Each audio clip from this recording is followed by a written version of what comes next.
Genius impact game में मन न लगने की वजह से मैं यानी कि तीवत का रॉक गॉड सोल लैंड की दुनिया में ट्रांसमिग्रेट हो गया। मेरे साथ हद से ज्यादा बड़बड़ करने वाली पेमन भी सोल लैंड में ट्रांसमिग्रेट होकर आ गई। इस दुनिया में आने का मेरा मकसद था असुरा गॉड, सी गॉड और एंजल गॉड के बीच हो रहे बैटल को रोकना, लेकिन तभी मेरी किस्मत ने कहा। कैसा लगा मेरा मजाक? धीरे धीरे कियान रेनेक्सू को मुझसे प्यार हो गया और वो मुझसे शादी करना चाहती है। यही नहीं, मैंने अपनी पावर के सिर्फ 1% से तांग सैन की पूरी टीम को घुटनों पर ला दिया। कहानी शुरू होती है जब दुनिया में सारे देवता और दानव आपस में भिड़ रहे हों तो मुझे सत्ता का कोई लालच नहीं है, लेकिन आम जनता का दुख दर्द मुझसे देखा नहीं जाता। मेरा बस एक ही मकसद है, चारों दिशाओं को शांत करना और इस बेदर्द दुनिया में मासूमों को सुरक्षा देना। जालिंग पास के ऊपर आसमान में तीनों देव भयंकर जंग में उलझे हुए थे कि अचानक एक दिव्य और रोबदार शख्सियत की एंट्री हुई। वो छाती पर हाथ बांधे खड़ा था और उसकी आवाज से पूरा ब्रह्मांड कांप उठा। छियान रेनशुए पसीने से लथपथ उठी, दिल धक धक धड़क रहा था और आंखों में खौफ साफ झलक रहा था। फिर वही सपना, ये बार बार क्यों आ रहा है? सी गॉड, राक्षस देव, स्पिरिट एम्पायर और वो खुद को मोराक्स कहने वाला अजीब सा भगवान। और इस बार उल्कापिंड गिरने से ठीक पहले उसने वो चेहरा साफ देख लिया था। वो चेहरा इतना जाना पहचाना था कि उसकी रूह कांप गई। नॉट पॉसिबल, बिल्कुल इम्पॉसिबल। वो तो बस एक नंबर का नल्ला और मुफ्तखोर है। वो इतना ताकतवर यानवांग एम्परर कैसे हो सकता है? तियानदो शहर के उत्तर में बने एक आलिशान बंगले में तुम्हें अचानक से एक जोरदार छींक आई। तुमने थोड़ा रुक कर सोचा और उन एम्बर जैसी चमकती आंखों में एक पल के लिए शंका आई। लॉजिकली देखा जाए तो तुम्हारी बॉडी हर तरह के जहर और बीमारी से परे है, फिर सर्दी जुकाम का तो सवाल ही पैदा नहीं होता। आखिर मुझे याद कौन कर रहा है? जोंगली, क्या हुआ तुम्हें? पास में ही हवा में तैरती 2 फीट की छोटी सी पैमन अपनी नींद से भरी आंखें मलते हुए बोली। कुछ नहीं, बस थोड़ी ठंड लग गई है। ये सुनते ही पैमन की नींद गायब हो गई। वो हवा में उड़ी, आंखें फाड़कर देखने लगी और मन ही मन सवालों की झड़ी लगा दी। तुमने ज्यादा सफाई नहीं दी, बस उसे जल्दी सोने को कहा। उसे सिर एक तरफ लुढ़काकर सोता देखकर तुमने मुस्कुराते हुए उस पर कंबल उड़ाया और खिड़की से बाहर चमकते चांद को देखने लगे। तुम असल में तीवत के यानवांग एम्परर मोराक्स थे। जब तुम्हारी दिव्य शक्तियां क्षीण हो रही थीं, तब किस्मत तुम्हें पैमन के साथ खींचकर इस डोलो कॉन्टिनेंट में ले आई। देखा जाए तो यह कोई बुरी बात भी नहीं थी। अगर तुम तीवत में ही रहते तो धीरे धीरे पूरी तरह से खत्म हो जाते। सुबह की पहली किरण खिड़की से अंदर आते ही पैमन तुम्हारे कान के पास आकर चिल्लाने लगी, ओए आवारा, उठ जाओ। तुम्हारी भौहें तन गईं। मुझे याद है कि ट्रैवलर ने कहा था कि तुम बस एक इमरजेंसी खाना हो। बिल्कुल नहीं, पैमन तो बस पैमन है। छोटी सी पैमन हवा में पैर पटकते हुए गुस्सा हो गई। उसका चेहरा लाल हो गया। वो तो बस एक मजाक था। 2 ही मिनट में पैमन का गुस्सा शांत हो गया। वो अपने छोटे छोटे हाथ मलते हुए उम्मीद भरी नजरों से बोली, वैसे आवारा जी, आज नाश्ते में क्या खाएंगे? वेस्ट साइड में एक बहुत बढ़िया टोफू की दुकान है, आज वहीं चलते हैं ना? ग्रेट, मुझे तो मीठा टोफू खाना है और उसमें 3 चम्मच चीनी भी चाहिए। नमकीन टोफू का टेस्ट ज्यादा क्लासिक होता है। मुझे नहीं सुनना, मुझे तो मीठा ही चाहिए। तियानदो की सड़कों पर चलते हुए पैमन हर आते जाते बंदे को हेलो बोल रही थी। अंकल, आंटी, भैया, दीदी, किसी को नहीं छोड़ रही थी। शहर के लोग इस उड़ती हुई छोटी सी चीज के आदी हो चुके थे। सब इसे तुम्हारा कोई अजीब स्पिरिट अवतार समझते थे, जिसमें लड़ने की ताकत तो नहीं थी पर देखने में काफी क्यूट थी। तुम उसके पीछे पीछे चुपचाप चल रहे थे और ट्रैवलर वाली फीलिंग ले रहे थे। जब पैमन जैसी बोलने वाली दुकान साथ हो तो तुम्हें मुंह खोलने की जरूरत ही कहाँ थी? गुड मॉर्निंग क्राउन प्रिंस, पैमन ने चलते चलते हवा में कैजुअली विश किया। शुए चिंघे ने अनजाने में जवाब दे दिया, पर जब तक उसका ध्यान भटका तुम और पैमन काफी आगे निकल चुके थे। तुम्हारी चाल अभी भी एकदम रिलैक्स थी। पीछे से आती हुई छानबीन करती नजरें धीरे धीरे करीब आ रही थीं। जैसा कि उम्मीद थी, कुछ ही पलों में शुए चिंघे तेजी से चलकर तुम्हारे पास आ गया। छोटे पैमन, तुम लोग कहाँ जा रहे हो? शुए चिंघे ने बहुत ही मीठी और भोली मुस्कान के साथ पूछा। हम टोफू खाने जा रहे हैं प्रिंस साहब, आप भी चलेंगे क्या? पैमन ने बस शिष्टाचार में पूछ लिया। जरूर, वैसे भी मैंने नाश्ता नहीं किया है। पैमन वहीं जम गई। तुम्हें पीछे मुड़कर देखने की जरूरत भी नहीं थी। तुम समझ गए थे कि उस छोटे से जीव का चेहरा उतर चुका है। उसने तो बस फॉर्मेलिटी के लिए पूछा था, पर यह बंदा तो बहती गंगा में हाथ धोने आ गया। और सबसे बड़ी दिक्कत, तुम लोगों की जेब में फूटी कौड़ी भी नहीं बची थी। इस नाश्ते के बाद तो कंगाली पक्की थी। शुए चिंघे ने पैमन का उतरा हुआ चेहरा देख लिया और मन ही मन हंसा। फिर बड़े दिल वाले अंदाज में बोला, मिलना एक इत्तेफाक है। आज का नाश्ता मेरी तरफ से। Thank you so much Prince साहब। पैमन की बाँछें खिल गईं। वो तुरंत मुड़ी और तुम्हारी कोहनी मारते हुए बोली, जोंगली, कुछ सीखो इनसे। थोड़े पैसे कमाया करो ताकि बाद में हम भी प्रिंस साहब को ग्रैंड डिनर करा सकें। तुम्हारा मतलब क्या है? शुए चिंघे ने सोचा, इसका क्या मतलब हुआ? चलो चलो टोफू खाते हैं। पैमन को मीठा टोफू सबसे ज्यादा पसंद है। पैमन माहौल को संभालते हुए आगे बढ़ी, पर तुम्हें ताना मारना नहीं भूली। कुछ मुफ्तखोरों की तरह नहीं, जिन्हें नमकीन टोफू पसंद आता है। यह कहते हुए उसने तुम्हें घूर कर देखा। तुम्हारा चेहरा एकदम शांत था, जैसे तुमने कुछ सुना ही न हो। शुए चिंघे तुम्हारे बगल में चल रहा था। उसकी नजरें बार बार तुम पर टिक रही थीं और आंखों के पीछे की चालाकी साफ छुप रही थी। वेस्ट साइड की पुरानी नाश्ते की दुकान में जैसे ही तुम तीनों बैठे, मालिक के हाथ कटोरा पकड़ते समय कांप रहे थे। अभी तुमने ऑर्डर दिया भी नहीं था कि बगल वाली टेबल की बातें तुम्हारे कानों में पड़ी। एक महिला कस्टमर ने अभी अभी आई मीठी टोफू की कटोरी अपने साथी की तरफ बढ़ाई और पूछा, चीनी डालूं क्या? पुरुष कस्टमर ने गंभीरता से कटोरी ली और बोला, या तो 2 चम्मच डालो या 4। महिला हैरान हुई, 3 चम्मच क्यों नहीं? पुरुष ने ठंडी सांस भरी और बहुत ही सीरियस होकर बोला, 3 चम्मच चीनी डाली तो घर का घोड़ा निकल लेगा। ऐसी अजीब बात सुनकर पास बैठा शुए चिंघे भौचक्का रह गया। वो मन ही मन सोचने लगा, क्या सच में ऐसा होता है? 3 चम्मच चीनी का इतना बड़ा अपशकुन? और ठीक उसी वक्त शहर के दरवाजे के बाहर शहर में घुसने की तैयारी कर रहा वांगछी डोलू अचानक बिना किसी वजह के जोर से छींका। उसकी आंखों में तुरंत दरिंदगी आ गई। पता नहीं कौन पीठ पीछे मेरी बुराई कर रहा है। सच में मरने का शौक चढ़ गया है। पैमन ने बगल वाली टेबल की बात सुनी और सहमति में सिर हिलाया। फिर दुकान के मालिक की तरफ चिल्लाई, भैया 2 मीठे टोफू और 1 नमकीन देना, और हाँ, मीठे वाले में 3 चम्मच चीनी बिल्कुल मत डालना। शुए चिंघे ने अपने चेहरे पर प्रिंस वाला नकाब पहने रखा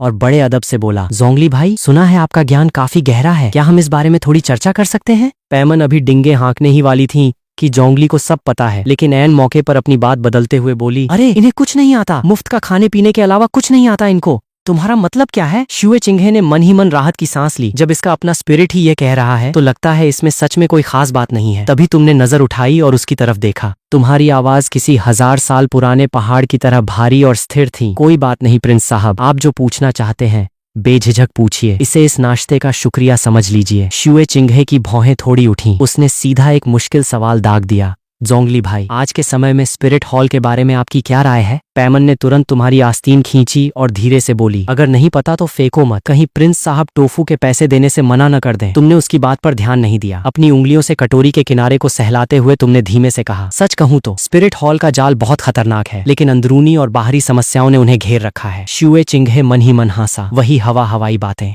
पर अगले ही पल तुम्हारे शब्दों ने उसके चेहरे की मुस्कान छीन ली। पहले जाल की बात करते हैं। इस महाद्वीप पर स्पिरिट मास्टर्स की सबसे ज्यादा इज्जत है। स्पिरिट हॉल ने दोनों साम्राज्यों के हर छोटे बड़े गांव में अपनी शाखाएं खोल रखी हैं। वे हर साल आम लोगों के बच्चों का फ्री में स्पिरिट जगाते हैं। जो प्रतिभाशाली होते हैं उन्हें तुरंत अपनी तरफ खींच लेते हैं और बाकी आम स्पिरिट मास्टर्स को वजीफा देकर अपने साथ जोड़ लेते हैं। इस तरह वे धीरे धीरे दुनिया के सारे होनहारों पर कब्जा कर रहे हैं। ये चाल बहुत ही सधी हुई है। तुम्हारा हर एक शब्द शुए चिंघे की धड़कनें बढ़ा रहा था। उसने आंखें फाड़कर तुम्हें देखा। उसकी उंगलियां अनजाने में कस गईं। यह कोई अनपढ़ नहीं है। इसने तो स्पिरिट हॉल की जड़ों को उखाड़ कर रख दिया। ऐसी अंदर की जानकारी तो हमारे गुप्तचर भी नहीं ला पाए। एक आम इंसान को यह सब कैसे पता? अभी तक प्रिंस बनने का नाटक कर रहा बंदा झटके से खड़ा हुआ और तुम्हारे सामने हाथ जोड़कर झुक गया। उसका लहजा पूरी तरह बदल चुका था। सर, आपका ज्ञान तो अतुलनीय है। चिंघे से बहुत बड़ी भूल हो गई। मैं आपको अपने पैलेस में आमंत्रित करता हूँ। जब मैं सम्राट बनूंगा तो आपको देश का प्रधानमंत्री बनाऊंगा। तुमने पैलेस में सरकारी अफसर बनना तो स्वीकार नहीं किया, बस प्रिंस के गेस्ट के रूप में जुड़ने की बात मान ली। रास्ते में चलते हुए पैमन तुम्हारे कंधे पर हाथ रखकर हंसते हंसते लोटपोट हो रही थी। मान गए जोंगली, पहले अपने सारे बिल्हू ताओ के नाम फाड़ते थे और अब सीधा प्रिंस के नाम। मुफ्तखोरी का दायरा तो दिन ब दिन बढ़ता ही जा रहा है। तुम्हें बस रहस्यमयी मुस्कान बिखेरते देख उसने चिढ़कर मुंह फेर लिया। नहीं बताना तो मत बताओ, आज से मैं तुम्हें मुफ्तखोर ही बुलाऊंगी। जब तुम दोनों शहर के गेट पर पहुंचे तो वहां गाली गलौज की आवाजें सुनाई दी। 7-8 लोगों का एक ग्रुप रास्ते पर खड़ा था। उनकी लीडर एक लड़की थी जो जोर जोर से बड़बड़ा रही थी। जैसे ही उसकी नजर हवा में तैरती पैमन पर पड़ी, उसकी आंखें फटी की फटी रह गईं।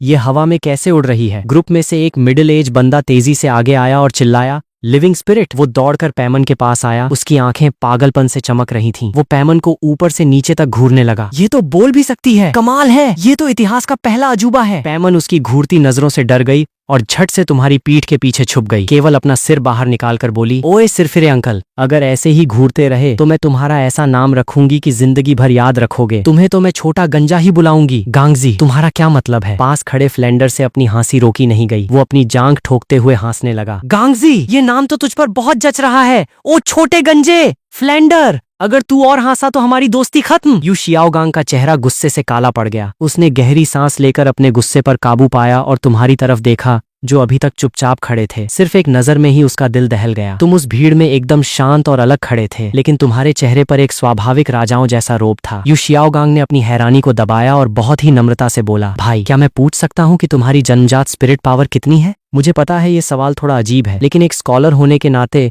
मैं इस स्पिरिट के बारे में जानने के लिए बहुत उत्सुक हूँ, खासकर इस पैमन के बारे में। उसका व्यवहार बहुत ही झुका हुआ था, लेकिन फुलैंडर और बाकी लोग पीछे खड़े होकर सिर हिला रहे थे। जब पता है कि पूछना अजीब है तो पूछ ही क्यों रहा है? तुमने आंखें झुका ली और सोच में पड़ गए। तुम इस दुनिया के थे ही नहीं और अब तुम्हारे पास इंसानी शरीर भी पूरा नहीं था, तो स्पिरिट पावर कहाँ से आती? सामने खड़े लोगों को देखकर उनकी बातों और हाव भाव से तुमने तुरंत पहचान लिया कि यह वही डुकुबो द्वारा रॉयल एकेडमी से भगाई गई श्रेक की टीम है। जोंगली, ये जन्मजात स्पिरिट पावर क्या होती है? पैमन अपने छोटे पंख फड़फड़ाते हुए तुम्हारे पास आई और नासमझी से सिर हिलाने लगी। ये सुनते ही पूरा माहौल शांत हो गया। यू शियाओगांग मन ही मन हंसा। 29 साल की उम्र में भी 50 साल जैसा दिखता है। इसके पास तो रत्ती भर स्पिरिट पावर नहीं है, ये तो पूरी तरह से आम इंसान है। इतना दुर्लभ स्पिरिट होने का क्या फायदा जब स्पिरिट पावर ही शून्य है? रिसर्च के लायक भी नहीं बचा। वो पैमन को देखकर सोचने लगा कि काश इसकी आने वाली पीढ़ी ये स्पिरिट इनहेरिट कर पाए। मुंह पर झूठी हमदर्दी जताते हुए बोला, हम दोनों का नसीब कितना खराब है, स्पिरिट होकर भी किस्मत ऐसी पाई। लेकिन अंदर ही अंदर वो खुश था कि कम से कम वो इस कचरे से तो बेहतर है। तुमने उसकी घटिया सोच पर ध्यान नहीं दिया, बस पैमन को प्यार से समझाने लगे। इस दुनिया में जब बच्चा 6 साल का होता है तो उसकी स्पिरिट जागती है,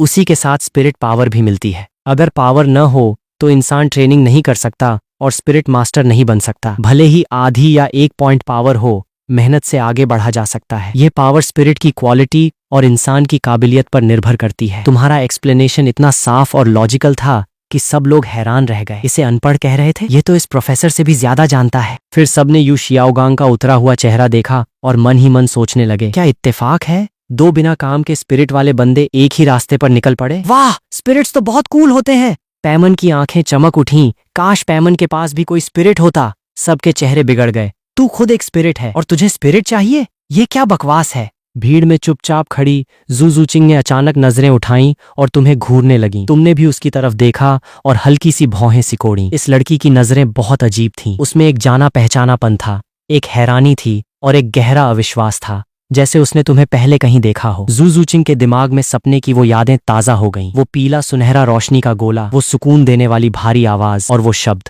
चट्टानों का बोझ हमेशा सुकून देता है, यानवांग एम्परर। फिर उसने तुरंत सिर हिलाकर इस बेतुके ख्याल को झटक दिया, उतना महान देवता एक मामूली आम इंसान कैसे हो सकता है? बस शक्ल सूरत मिलती होगी। जूचिंग, किसे देख रही हो? दाई मुबाई ने उसकी नजर का पीछा किया और उसके मन में जलन की आग भड़क उठी। दाई मुबाई, हम इतने करीब नहीं हैं, मुझे मेरे पूरे नाम से बुलाओ, जू जूचिंग ने ठंडे लहजे में कहा और नजरें फेर लीं। दाई मुबाई गुस्से से तिलमिला उठा। जब उसने तुम्हारा शांत और हैंडसम चेहरा देखा तो पुराना और नया गुस्सा एक साथ बाहर आ गया। एकेडमी से निकाले जाने का गुस्सा तो पहले से ही था, अब इस चिकने चेहरे वाले आम इंसान की यह हिम्मत कि उसकी मंगेतर पर डोरे डाले, ये तो मरने के लक्षण हैं। वो क्रूर मुस्कान के साथ आगे बढ़ा ताकि तुम्हें सबक सिखा सके। दाई मुबाई, रुक जाओ। जू जूचिंग का चेहरा बदल गया। वो एक आम इंसान है, तुम उस पर हाथ नहीं उठा सकते। ये तियानदो शहर है, अंजाम सोच लेना। फ्लेंडर और जाओ वुजी हाथ बांधे पीछे खड़े रहे, रोकने का नाम नहीं लिया। माँ होंगजुन और ऑस्कर तो मजे ले रहे थे। ओ पीले बाल वाले, तुम क्या करने वाले हो? पैमन तुमसे डरती नहीं है? पैमन की आवाज कांप रही थी। वो डर के मारे तुम्हारी पीठ पीछे छुप गई और सिर्फ अपना सिर बाहर निकालकर दाई मुबाई को देखने लगी। दाई मुबाई का चेहरा गुस्से से काला पड़ गया। उसने घूंसा कसा और आगे बढ़कर बोला, छोटे जीव, संभल कर बोल वरना बुरा अंजाम होगा। जैसे ही दाई मुबाई हमला करने ही वाला था, पैमन अचानक तुम्हारी पीठ के पीछे से निकलकर सामने आई और सीना ठोक कर चिल्लाई, हम कोई आम इंसान नहीं हैं। जोंगली तो प्रिंस के खास मेहमान हैं। प्रिंस शुए चिंघे खुद हमारी इज्जत करते हैं। ये सुनते ही सन्नाटा छा गया। एक बिना स्पिरिट पावर वाला आम इंसान प्रिंस का गेस्ट? दाई मुबाई हंस पड़ा। प्रिंस का गेस्ट? फिर तो मैं भी स्टार लुओ एम्पायर का तीसरा राजकुमार हूँ। उसने पैमन की बात को मनगढ़ंत कहानी समझा और तुम्हें धक्का देने के लिए हाथ उठाया। ठीक उसी पल तुम उसे नजरअंदाज करते हुए उसके पीछे खड़ी जू जूचिंग की तरफ देखने लगे। छोटी बच्ची, क्या हम पहले कभी मिले हैं? सबकी सांसें अटक गईं। सामने वाले की धमकी को ठेंगा दिखाकर सीधा उसकी मंगेतर से फ्लर्ट? ये बंदा तो बहुत जिगर वाला निकला। जू जूचिंग ने जब तुम्हारी शांत आंखों में देखा तो उसके कान लाल हो गए। उसने सिर झुकाकर धीरे से कहा, उसका ये शर्माता हुआ रूप देखकर श्रेक के सारे लोग हक्के बक्के रह गए। क्या ये वही बर्फीली और कड़क जू जूचिंग है? लगता है दाई भैया का पत्ता कटने वाला है। माँ होंगजुन के मुंह से जोर से निकल गया। इस बात ने दाई मुबाई के गुस्से में घी का काम किया। प्रिंस साहब, आप आ गए। पैमन तुरंत उड़कर शुए चिंघे के पास गई। ये बंदा हमें धमका रहा था, सिर्फ इस दीदी ने हमारी मदद की। शुए चिंघे का चेहरा गुस्से से लाल हो गया। दिन दिहाड़े उसकी रियासत में उसके खास मेहमान पर हमला। उसने पैमन के इशारे पर जू जूचिंग को देखा, फिर अपनी नजरें हटा ली। अरे सच में क्राउन प्रिंस, निंग रोंगरांग बोली। शुए चिंघे ने उसे पहचान लिया। रोंगरांग बहन? निंग रोंगरांग जब तुम्हें विश करने आगे आई तो श्रेक की पूरी टीम का दिमाग घूम गया। ये सच में प्रिंस का खास मेहमान है। शुए चिंघे को जैसे कुछ याद आया उसका चेहरा भयानक हो गया। उसने चिल्लाकर कहा, तुम लोगों की हिम्मत कैसे हुई? तुम जानते भी हो कि जोंगली सर मेरे सबसे खास मेहमान हैं। उसकी आंखों में कातिलाना गुस्सा था। उसने अभी अभी तुम्हें अपना गेस्ट बनाया था और तुरंत ही किसी ने आकर बदतमीजी कर दी। ये तुम्हारा नहीं, सीधा उसके पैलेस का अपमान था। उसकी नजर में तुम एक सदी में पैदा होने वाले महाज्ञानी थे। ईश्वर ने तुम्हें अपार बुद्धि दी पर स्पिरिट पावर नहीं दी। तुम लोग कौन हो? तुम्हें किसने भेजा है जोंगली सर पर हमला करने के लिए? उसकी नजरों में खौफनाक कातिलाना एहसास था। श्रेक के लोग सहम गए। किसने सोचा था कि एक बिना पावर वाला इंसान प्रिंस के लिए इतना खास होगा? निंग रोंगरांग तो सबसे ज्यादा हैरान थी। उसने प्रिंस को कभी इतना हिंसक नहीं देखा था। फ्लैंडर और जाओ वुजी का दिल बैठ गया। शहर में आते ही चौथे राजकुमार से दुश्मनी ली और अब क्राउन प्रिंस से पंगा। चौथा राजकुमार तो बस बदमाश है, पर क्राउन प्रिंस तो कल का राजा है। इस कचरे में ऐसा क्या है जो प्रिंस इतना भड़क रहा है? मेरे भाई तांग सान के पास अपार ज्ञान है। वो इस फालतू बंदे से 1000 गुना बेहतर है। उसे तो इस पोस्ट की कोई परवाह भी नहीं है। श्याओ, वो अचानक बोल पड़ी। तांग सान ने उसे रोकने की कोशिश की पर वो नहीं मानी। तू किस गाजर की मूली है रे खरगोश? पैमन ने हवा में उड़ते हुए गुस्सा जताया। जोंगली कोई कचरा नहीं है। उनके ज्ञान की तारीफ करने बैठूं तो 3 दिन कम पड़ जाएंगे। खरगोश! श्याओ वो का दिल धक से रह गया। इम्पॉसिबल, मैंने अपनी पहचान छुपा रखी थी। ये बिना स्पिरिट वाला जीव मेरी असली पहचान कैसे ताड़ गया? उसने खुद को संभाला और हंसते हुए बोली, वाह, छोटा जीव तो मालिक का बड़ा वफादार निकला। बिल्कुल नहीं, तुम सब बुरे लोग हो। पैमन ने पैर पटके और तुम्हारी पीठ पीछे छुपकर रोने लगी। जोंगली, ये लोग मुझे तंग कर रहे हैं। तुम्हारी आंखों में एक पीली सुनहरी चमक कौंधी। 6000 सालों से जीवित रहने के कारण तुम ऐसी चींटियों जैसी धमकियों को नजरअंदाज कर सकते थे,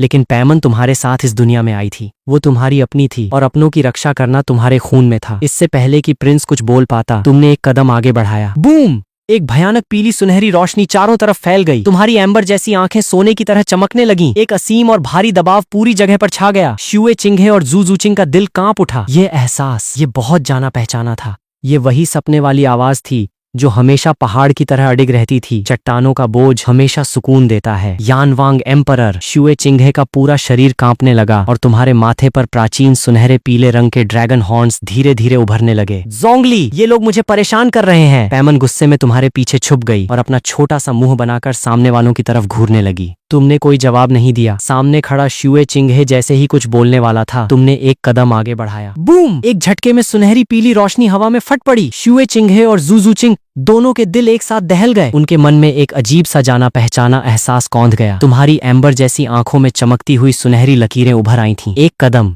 और ऐसा लगा जैसे हजारों पहाड़ों का भयानक बोझ एक साथ पूरे इलाके पर टूट पड़ा हो। नहीं, ये कैसे हो सकता है? क्या ये एक मामूली आम इंसान नहीं था? यानवांग एम्परर, ये ताकत, ये वही भारी रॉक गॉड वाली ताकत है। शुए चिंघे के लिए यह एहसास बिल्कुल नया नहीं था। ये वही चेहरा और वही रुतबा था जो उसे हर रात सपने में दिखता था। जिस शख्स को वो इतने वक्त से ढूंढ रहा था, वो अचानक इस तरह उसके सामने आ खड़ा होगा, उसने सोचा भी न था। ये वही है, 100% वही है। शुए चिंघे का पूरा शरीर कांपने लगा। खौफ, एक्साइटमेंट और एक अजीब सा अनजाना एहसास उसके दिल में उमड़ पड़ा। तुम्हें शायद कुछ एहसास हुआ। तुम्हारे कदम एक पल को रुके और जैसे ही तुमने दूसरा कदम रखा, तुम्हारे आसपास का पूरा माहौल ही बदल गया। Yellow, yellow, purple, purple, black, black, black, red, red. 9 spirit rings एक के बाद एक तुम्हारे पैरों के नीचे से निकलकर हवा में तैरने लगीं। सुनहरी पीली रंग की ड्रैगन सींगें तुम्हारे माथे को चीरती हुई बाहर आईं, जो धूप में बेहद ठंडी और खौफनाक चमक दे रही थीं। पूरा मैदान सन्न रह गया। आसपास खड़े लोग डर के मारे उल्टे पैर पीछे भागे।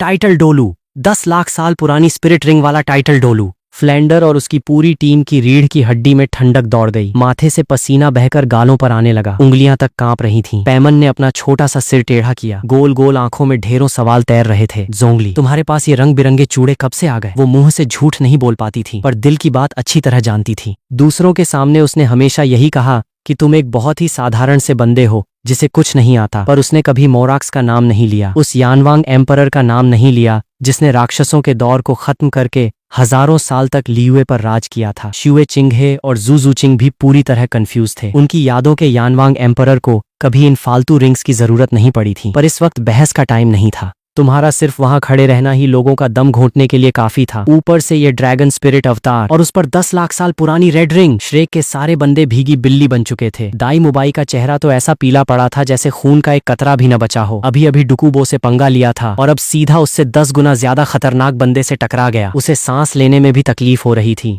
भीड़ में भी भगदड़ मच गई। सब अवाक थे। जोंगली, ये बंदा तो 10 लाख साल की रिंग वाला टाइटल डोलू निकला। क्या इसका स्पिरिट वो उड़ने वाला खिलौना नहीं था? तुझे क्या पता बे, इसे ट्विन स्पिरिट्स कहते हैं। तमीज से नाम ले। जोंगली साहब बोल। ये सब बातें तांग सान के कानों में पड़ी तो उसका दिल बैठ गया। ट्विन स्पिरिट्स, और पहले स्पिरिट को ही टाइटल डोलू लेवल तक ले गया। यानी वो जब चाहे अपने दूसरे स्पिरिट पैमन को भी रिंग्स दे सकता है, और जब दूसरा स्पिरिट पूरा हो जाएगा तो 9 की 9 रिंग्स 50,000 साल से ऊपर की होंगी। ऐसा बंदा तो अजेय बन जाएगा। और सबसे खौफनाक बात, ये एक साथ दोनों स्पिरिट्स इस्तेमाल कर रहा है। सबकी सिट्टी पिट्टी गुम हो गई, रोंगटे खड़े हो गए। एक तो लिविंग स्पिरिट वैसे ही दुर्लभ होता है, ऊपर से दोनों स्पिरिट्स को एक साथ चलाना तो कभी सुना ही नहीं था। तभी तुम्हारे कान में एक भारी और धीमी आवाज गूंजी, दोस्त क्या तुम तांग हाओ को थोड़ा सा मान दे सकते हो? इन बच्चों को एक बार छोड़ दो, भविष्य में तुम्हें बहुत बड़ा इनाम दूंगा। छुप कर बैठा तांग हाओ भी अंदर से हिला हुआ था। ट्विन स्पिरिट्स, टाइटल डोलू, 10 लाख साल की रिंग। अगर मैं इससे भिड़ा तो बहुत भारी पड़ेगा। उसकी अपनी 10 लाख साल वाली रिंग का चक्कर अलग था, पर तुम्हारी ताकत देखकर साफ लग रहा था कि तुमने खुद 10 लाख साल के स्पिरिट बीस्ट का शिकार किया है। ऐसा कड़ा बंदा अगर जंग लंबी खिंच गई तो उसकी पुरानी चोटें उभर आएंगी, फिर तांग सान का फ्यूचर खतरे में पड़ जाएगा। वो तो बस तांग सान और श्याओ वो को बचाने के लिए बीच में आया था, बाकी दुनिया मरे या जिए उसे क्या फर्क पड़ता था। पर रुको, ट्विन स्पिरिट्स और श्याओ वो? तांग हाओ का दिल धक से रह गया। 10 लाख साल की स्पिरिट रिंग तो कोई टाइटल डोलू दोबारा नहीं सोख सकता, पर स्पिरिट बोन हड्डी तो किसी भी लेवल पर सोखी जा सकती है। सामने से चलकर आई 10 लाख साल की स्पिरिट बीस्ट को यह बंदा भला कैसे छोड़ेगा? भीड़ में खड़ी श्याओ वो का चेहरा पूरी तरह सफेद पड़ चुका था, हाथ पैर ठंडे हो गए थे। अगर मुझे जरा भी अंदाजा होता कि यह बंदा टाइटल डोलू है तो मैं कभी मुंह न खोलती, चुपचाप पीछे खड़ी रहती तो कुछ न होता। पर अब ये ट्विन स्पिरिट्स वाला डोलू है, मेरे भागने का तो चांस ही खत्म हो गया। मुझे एक जवाब चाहिए। तुम्हारे होंठ हल्के से हिले, तुम्हारी शांत आवाज हवा को चीरती हुई सीधा तांग हाओ के कानों में पहुंची, बिना किसी उतार चढ़ाव के। तांग हाओ के माथे की नसें फूल गईं, हाथों की मुट्ठियां कस गईं। उसने हमला करने का सोचा, पर अंजाम बहुत भारी था। कुछ सेकंड के सन्नाटे के बाद उसने अपने गुस्से को दबाया और कदम पीछे खींच लिए। दोस्त, अगर तुम इस खरगोश को जान से न मारो तो तांग हाओ तुम्हें एक ऐसा खजाना देगा जिसकी कीमत इसके बराबर होगी। तुम्हारी भौहें हल्की सी तनी। मैंने कब कहा कि मैं श्याओ वो को मारना चाहता हूँ? ये तांग हाओ खुद ही क्या क्या खिचड़ी पका रहा है। खैर जो भी हो, इस खरगोश ने तुम्हारी तौहीन की थी तो थोड़ा हर्जाना यानी मेंटल डैमेज फंड वसूलना तो बनता ही था। तुमने हल्का सा सिर हिलाया। ठीक है, हम एक कॉन्ट्रैक्ट करते हैं। अगर ये मुझे या पैमन को परेशान नहीं करेगी तो मैं जोंगली कभी इसका शिकार नहीं करूंगा। कॉन्ट्रैक्ट? तांग हाओ ने राहत की सांस ली। तुम्हारी पर्सनैलिटी देखकर लग रहा था कि तुम फालतू का शो ऑफ पसंद नहीं करते। जब तक दाई मुबाई ने उंगली नहीं की तुमने अपनी ताकत छिपाई रखी। ऐसे लोग अपनी जुबान के पक्के होते हैं। ठीक है, आदमियों के बीच का कॉन्ट्रैक्ट पक्का। तांग हाओ ने मन ही मन सोचा, ठहरो जरा, जब तांग सान टाइटल डोलू बनेगा तब आज जो खोया है सब वापस छीन लेंगे। बाकी लोगों को कुछ समझ नहीं आया, उन्हें बस इतना दिखा कि तुमने अपनी ताकत दिखाई और चुपचाप खड़े रहे। तभी झाड़ियों में से एक पुराना लकड़ी का बक्सा उड़ता हुआ आया और तुम्हारे ठीक सामने आकर गिरा। पैमन, इसे संभाल लो, ये हमारा हर्जाना है। पैमन कूदकर नीचे आई। जैसे ही उसका छोटा सा हाथ बक्से से टकराया वो गायब हो गया, जैसे किसी स्टोरेज टूल में चला गया हो। सब लोग आंखें फाड़कर देखने लगे। हर्जाना? यानी किसी ने पीछे से डील कर ली, और डील की वजह जाहिर तौर पर यही श्रेक वाले थे, दाई मुबाई। तुमने अचानक उसका नाम लिया। आवाज भारी नहीं थी, पर दाई मुबाई का पूरा शरीर थर थर कांपने लगा। जिस बंदे से उसके अपने सम्राट पिता पंगा लेने से डरते, ये बेवकूफ खुद जाकर उससे भिड़ गया। ये सब उसके गुस्से का नतीजा था। जब तुम इतने रोबदार दिख रहे थे तो वो बिना सोचे समझे क्यों सांड की तरह चढ़ गया। धड़ाम! दाई मुबाई बिना एक सेकंड गंवाए घुटनों के बल जमीन पर गिर पड़ा। तुमने हर्जाना ले लिया था, फिर भी उसका नाम लिया। यानी वो हर्जाना उसकी जान के बदले नहीं था। थप्पड़! उसने बिना कुछ कहे अपने ही मुंह पर जोरदार थप्पड़ जड़ना शुरू कर दिया। फ्लैंडर और बाकी लोगों के मुंह खुले के खुले रह गए, पर किसी की हिम्मत नहीं हुई कुछ बोलने की। तुम उन गुरुओं को परेशान नहीं कर रहे थे, यही बहुत बड़ी मेहरबानी थी। वो सब मिलकर भी तुम्हारी एक उंगली का मुकाबला नहीं कर सकते थे। यू शियाओगांग तो तुम्हें और पैमन को ऐसी नजरों से घूर रहा था मानो पागल हो जाएगा। हम दोनों का स्पिरिट एक जैसा था। फिर ये ट्विन स्पिरिट वाला टाइटल डोलू कैसे बन गया? 10 लाख साल की रिंग! ये बंदा तो तांग सान के फ्यूचर से भी आगे निकल गया। फ्लेंडर और जाओ वुजी मन ही मन समझ गए थे, तांग हाओ जैसा बंदा भी पीछे हट गया। यानी इस जोंगली साहब से पंगा लेना मतलब सीधा मौत को दावत देना। बढ़िया, इस पीले बाल वाले को उसकी गलती की सजा मिल गई। पैमन ने गर्व से तुम्हारे कंधे थपथपाए और अपनी ठोड़ी ऊपर करके बोली, जोंगली तुम उतने भी नल्ले और बेकार नहीं हो जितने दिखते हो। आसपास के सारे लोगों ने थूक गटका। पैमन को देखने का सबका नजरिया बदल चुका था। अब बाप रे, नल्ला और बेकार! जिस बंदे ने एक झटके में दाई मुबाई को घुटनों पर लाकर थप्पड़ मारने पर मजबूर कर दिया, उसे यह छोटी सी चीज नल्ला बुला रही है? ये सिर्फ यही बोल सकती है। अगर खुद न सुनते तो कोई यकीन न करता। प्रिंस साहब की पारखी नजरें माननी पड़ेंगी। ऐसा बंदा ढूंढ कर लाए हैं, सच में अद्भुत। आसपास की झूठी तारीफें सुनकर तुम्हारी पलकें हल्की सी फड़कने लगीं। तुमने खुद को थप्पड़ मार रहे दाई मुबाई को देखा और बातें गले में ही अटक गईं। तुम तो बस थोड़ी तमीज और लॉजिक से बात करने आए थे, पर सामने वाला सीधा घुटनों पर गिरकर थप्पड़ मारने लगा। कायरता की हद होती है। पैमन को लगा कि दाई मुबाई को उसकी सजा मिल गई है तो बात खत्म हो गई। खून खराबा वैसे भी उसे पसंद नहीं था। तुमने हल्का सा हाथ हिलाया और अपना स्पिरिट अवतार वापस ले लिया। रिंग्स गायब हो गईं। तुम्हारे लिए एक स्पिरिट मास्टर का नाटक करना बच्चों का खेल था। जैसे तीवत में पहचान छुपाने के लिए विजन की नकली कांच की गोली रखी थी, वैसे ही यहाँ टाइटल डोलू की 9 रिंग्स का दिखावा कर लिया। ये मोराक्स का पुराना तरीका था। और पैमन, वो तो तुम्हारा नकली स्पिरिट बन ही चुकी थी। भीड़ में खड़ा शुए चिंघे तुम्हें अजीब नजरों से देख रहा था। भले ही तुम्हारा यह रूप सपने वाले यानवांग एम्परर से थोड़ा अलग था, पर वो भयानक दबाव एकदम असली था। उसके दिमाग में वही लाइन गूंज रही थी, जब दुनिया में सारे दानव और देवता भिड़ रहे हों तो मुझे सत्ता का लालच नहीं, पर आम जनता का दुख मुझसे देखा नहीं जाता। ये सोचते ही शुए चिंघे का माथा ठनका। अरे रुकिए, जब वो बड़ा सा पत्थर आसमान से गिरा था तब तो मैं भी उसकी चपेट में आई थी। यानी नाटक में असली विलन तो मैं ही थी। मैं तो एंजल गॉड की वारिस हूँ, मैं विलन कैसे हो सकती हूँ? उसका दिमाग पूरी तरह घूम गया। उसकी नजर श्रेक की टीम के उस साधारण से लड़के पर पड़ी। तांग सान और श्रेक के 7 सितारे। जालिंग पास की जंग में इन्होंने स्पिरिट हॉल के कई सूरमाओं को मारा था। क्या इन्हें अभी अपने साथ मिला लूं? या फिर ये ख्याल आते ही उसने झटक दिया। शुए चिंघे का घमंड उसे ऐसी ओछी हरकत करने की इजाजत नहीं देता था। पुराने वक्त में भी मैंने तांग सान को कई मौके दिए थे। क्या इस जन्म में हम दोस्त बन सकते हैं? थप्पड़ों की आवाज अभी भी आ रही थी। तुमने रोकने को नहीं कहा था तो दाई मुबाई की रोकने की हिम्मत नहीं हुई। जब उसने देखा कि तुमने स्पिरिट वापस ले लिया है, तब जाकर उसने थोड़ी राहत की सांस ली। चलो, जान तो बच गई। एक अगरबत्ती जलने जितना टाइम बीत गया। दाई मुबाई का चेहरा सूजकर कुप्पा हो चुका था। निंग रोंगरांग से देखा नहीं गया। उसने अपने दांत भींचे और शुए चिंघे के पास जाकर उसकी आस्तीन खींची। भैया, दाई मुबाई को बहुत सजा मिल चुकी है। प्लीज जोंगली साहब से कहिए ना कि उसे माफ कर दें। प्रिंस कहने में दूरी लगती थी, इसलिए भैया कहकर थोड़ा अपनापन जताया। घुटनों पर पड़ा दाई मुबाई ये सब सुन रहा था। उसका दिल भर आया। उसने कभी रोंगरांग को धमकाया था और आज वही उसकी जान की भीख मांग रही थी। शुए चिंघे ने रोंगरांग को देखा। मन में कई ख्याल आए। यह भी श्रेक की मेंबर है। रोंगरांग बहन, गलती की सजा तो मिलनी ही चाहिए। जोंगली सर जैसा ज्ञानी इंसान अगर आज अपनी ताकत न दिखाता और मैं टाइम पर न पहुंचता तो क्या तुम लोग उन्हें छोड़ देते? भैया प्लीज मदद कर दो ना। निंग रोंगरांग ने उसकी बांह पकड़कर बच्चों की तरह जिद की। यह पैंतरा उसके घर में हमेशा काम करता था। शुए चिंघे का माथा भन-भना गया। वो सोच ही रहा था कि क्या करे कि तुमने हाथ हिला दिया। प्रिंस साहब, परेशान मत होइए। दाई मुबाई को उसकी सजा मिल चुकी है। बात यहीं खत्म करते हैं। श्रेक के लोगों के चेहरे खिल उठे। दाई मुबाई के हाथ रुके और उसने तुरंत जमीन पर 2 बार सिर पटका। शुक्रिया साहब, आपका बहुत बहुत शुक्रिया। पैमन की आंखें अचानक चमकी, जैसे उसे कुछ याद आया हो। वो अपने छोटे हाथ मलते हुए शुए चिंघे की तरफ देखने लगी। प्रिंस साहब, आप जोंगली से मिलने आए थे ना? दोपहर होने वाली है, आप हमें कोई ग्रैंड लंच कराने वाले हैं क्या? इस बात ने शुए चिंघे को जगा दिया। पहले उसे लगा था कि तुम्हारे पास स्पिरिट पावर नहीं है, तो वो एक नॉर्मल पैसों वाला कार्ड लाया था, पर अब जब तुम खुद एक महाशक्तिशाली टाइटल डोलू निकले तो वो कार्ड देना बेइज्जती होती। उसने थोड़ा सोचा और अपनी कलाई से एक कीमती ब्रेसलेट निकालकर तुम्हारी तरफ बढ़ाया। सर, ये मेरी तरफ से एक छोटा सा नजराना है, कृपया इसे स्वीकार करें। इसमें आपके और छोटे पैमन के लिए गिफ्ट्स हैं। अरे, मेरे लिए भी गिफ्ट है? पैमन ने खुशी खुशी ब्रेसलेट थाम लिया।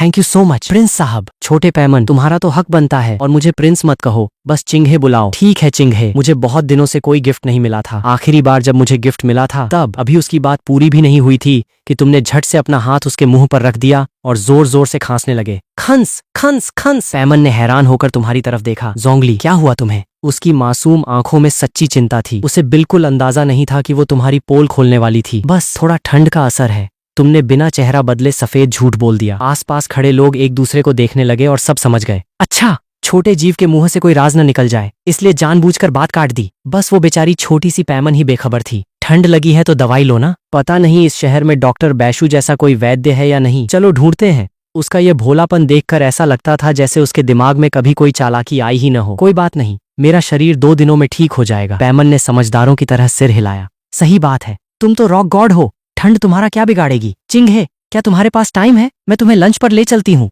शुए चिंघे हंस पड़ा। बिल्कुल, जब सर ने बुलाया है तो टाइम ही टाइम है। ग्रेट, चलो चलो। मैंने सुबह बस एक कटोरी मीठा टोफू खाया था, पेट में चूहे कूद रहे हैं। तुम, पैमन और शुए चिंघे बातें करते हुए वहां से निकल गए। पीछे श्रेक की पूरी टीम सन्न खड़ी रही। बाप रे, वो बंदा तो बहुत खतरनाक निकला। माँ होंगजुन दबी आवाज में चिल्लाया। वो डुकुबो से भी कई गुना ज्यादा ताकतवर है। आसपास के लोगों ने भी सहमति में सिर हिलाया। डुकुबो का दबाव जहरीला और डरावना होता था, पर तुम्हारा दबाव एक राजा की तरह महान और भारी था। छोटा सही कह रहा है। मुझमें और जोंगली साहब में जमीन आसमान का फर्क है। एक धीमी आवाज पीछे से आई। सबके रोंगटे खड़े हो गए। लेकिन तुम लोगों को सबक सिखाना मेरे लिए अभी भी चुटकियों का खेल है। डुकुबो, वो बूढ़ा जहरीला नाग वहां खड़ा था। सबके चेहरे पीले पड़ गए। लगा कि अब नहीं बचेंगे, पर डुकुबो ने उन्हें एक नजर देखा और चुपचाप मुड़कर चला गया। फ्लेंडर और बाकी लोगों की सांस में सांस आई। छोटे, आइंदा अपनी जुबान पर लगाम रखना। किसी को नहीं पता था कि डुकुबो के दिमाग में क्या चल रहा था। तुम प्रिंस के खास मेहमान कैसे बन गए? तुमसे दुश्मनी लेने की हिम्मत तो वो सपने में भी नहीं कर सकता था। उसे याद था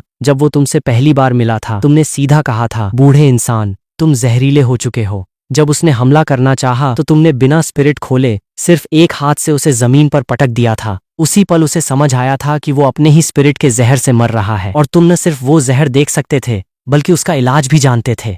वो वहीं घुटनों पर गिर पड़ा था। बाद में तुमने उसका और उसकी पोती डुकुयान का जहर निकाला था। उसने तुम्हारी वो तबाही मचाने वाली ताकत अपनी आंखों से देखी थी। बहुत खतरनाक, हद से ज्यादा खौफनाक, ऐसा बंदा जिससे खुद टाइटल डोलू डरते हो। प्रिंसेस की कहीं तीनों बातें पूरी हो गईं। अपनी और यान यान की भलाई के लिए मुझे इस जोंगली और प्रिंस से दूर ही रहना चाहिए। तियानदो शहर के एक होटल के बाहर तुम, शुए चिंगहे और पैमन तीनों एक दूसरे को देख रहे थे। आंखों में सिर्फ और सिर्फ कंफ्यूजन था। एक होटल? पैमन ने अनजाने में नाम पढ़ा। उसका छोटा सा चेहरा हैरानी से भरा था। तुम्हारी भौहें हल्की सी तनी। तुमने धीमे से कहा, इस नाम में एक अलग ही लेवल का आर्ट है। नाम रखने वाला या तो महाज्ञानी है या फिर। तुमने बात आधी अधूरी छोड़ दी। शुए चिंगहे तियानदो शहर में पिछले 10-12 सालों से रह रहा था, पर उसने भी यह दुकान पहली बार देखी थी। वो वैसे भी बाहर कम ही खाता था, तो उसे न पता होना नॉर्मल था। जोंगली, चिंगहे, अपन कहीं और चलें क्या? यह जगह मुझे थोड़ी अजीब लग रही है। पैमन ने संभल कर आइडिया दिया। हाँ। तुम दोनों लगभग एक साथ बोले और तुरंत मुड़कर जाने लगे। दोनों का यह फैसला इतना क्विक था कि पैमन एक पल को हक्की बक्की रह गई, फिर जल्दी जल्दी भागते हुए तुम्हारे पीछे आई। जब बात तियानदो शहर के टॉप होटल्स की हो तो प्रिंस शुए चिंगहे से बेहतर कोई नहीं जानता था। थोड़ी ही देर में तुम तीनों 7 ट्रेजर्स होटल के सामने खड़े थे। ये होटल 7 ट्रेजर्स ग्लेज्ड सेक्ट का है।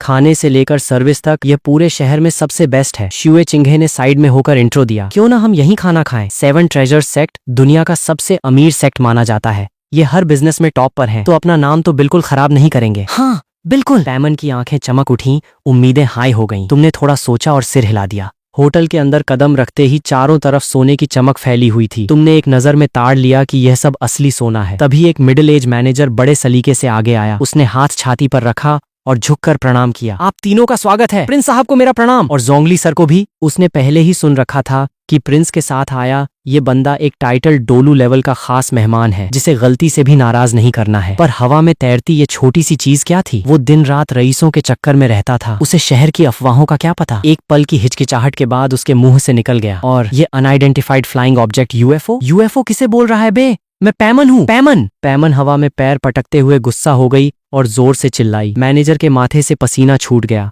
वो तुरंत हाथ जोड़कर मुस्कुराने लगा। सॉरी सॉरी छोटी पैमन जी, गुस्सा मत होइए। भरपाई के लिए आपको एक स्पेशल स्वीट डिश फ्री में दूं? सच्ची? अंकल आप तो बहुत अच्छे हो। 1 सेकंड पहले भड़की हुई पैमन तुरंत खिलखिलाकर मुस्कुराने लगी। मैनेजर वहीं भौंचक्का खड़ा रह गया। इसे पटाना इतना आसान था? मैनेजर तुम्हें एक लग्जरी प्राइवेट रूम में ले गया। मेन्यू देखते वक्त पैमन को अचानक कुछ याद आया। उसने तुरंत मैनेजर को टोका, भैया सी फूड समुद्री खाना बिल्कुल मत लाना, जोंगली को सी फूड पसंद नहीं है। शुए चिंगहे ने यह बात सुनी और चुपचाप अपने दिमाग में नोट कर ली। गहरे समुद्र की चीजें अगर तुम लोग खाना चाहते हो तो मंगवा सकते हो, तुमने सहज होकर कहा। तुम अपनी पसंद दूसरों पर नहीं थोपते थे। बस जब भी सी फूड की बात आती तुम्हें हजारों साल पहले समंदर के राक्षसों से हुई जंग याद आ जाती थी, जिससे मन थोड़ा अजीब हो जाता था। नहीं नहीं, मुझे भी सी फूड नहीं खाना। पैमन ने झट से हाथ हिलाए। वो असल में तुम्हारा मूड खराब नहीं करना चाहती थी। शुए चिंगहे को वैसे भी खाने में कोई खास इंटरेस्ट नहीं था। जैसा सर कहें, कुछ स्पेशल डिशेज मंगवा लीजिए। जी हुजूर, बस थोड़ा इंतजार कीजिए। खाना आने के दौरान पैमन कैजुअली शुए चिंगहे से गपशप करने लगी। शुए चिंगहे भी हर बात का मीठा और फ्रेंडली जवाब दे रहा था। उसके लिए पैमन तुम्हारा स्पिरिट थी, तो उसका दिल जीतना मतलब तुम्हारा दिल जीतना था। थोड़ी ही देर में 4 डिशेज और एक सूप टेबल पर लग गए। लाइट में खानों पर एक अजीब सी चमक थी, जैसे वो बीफ की प्लेट। उसमें से हल्की हरी चमक निकल रही थी।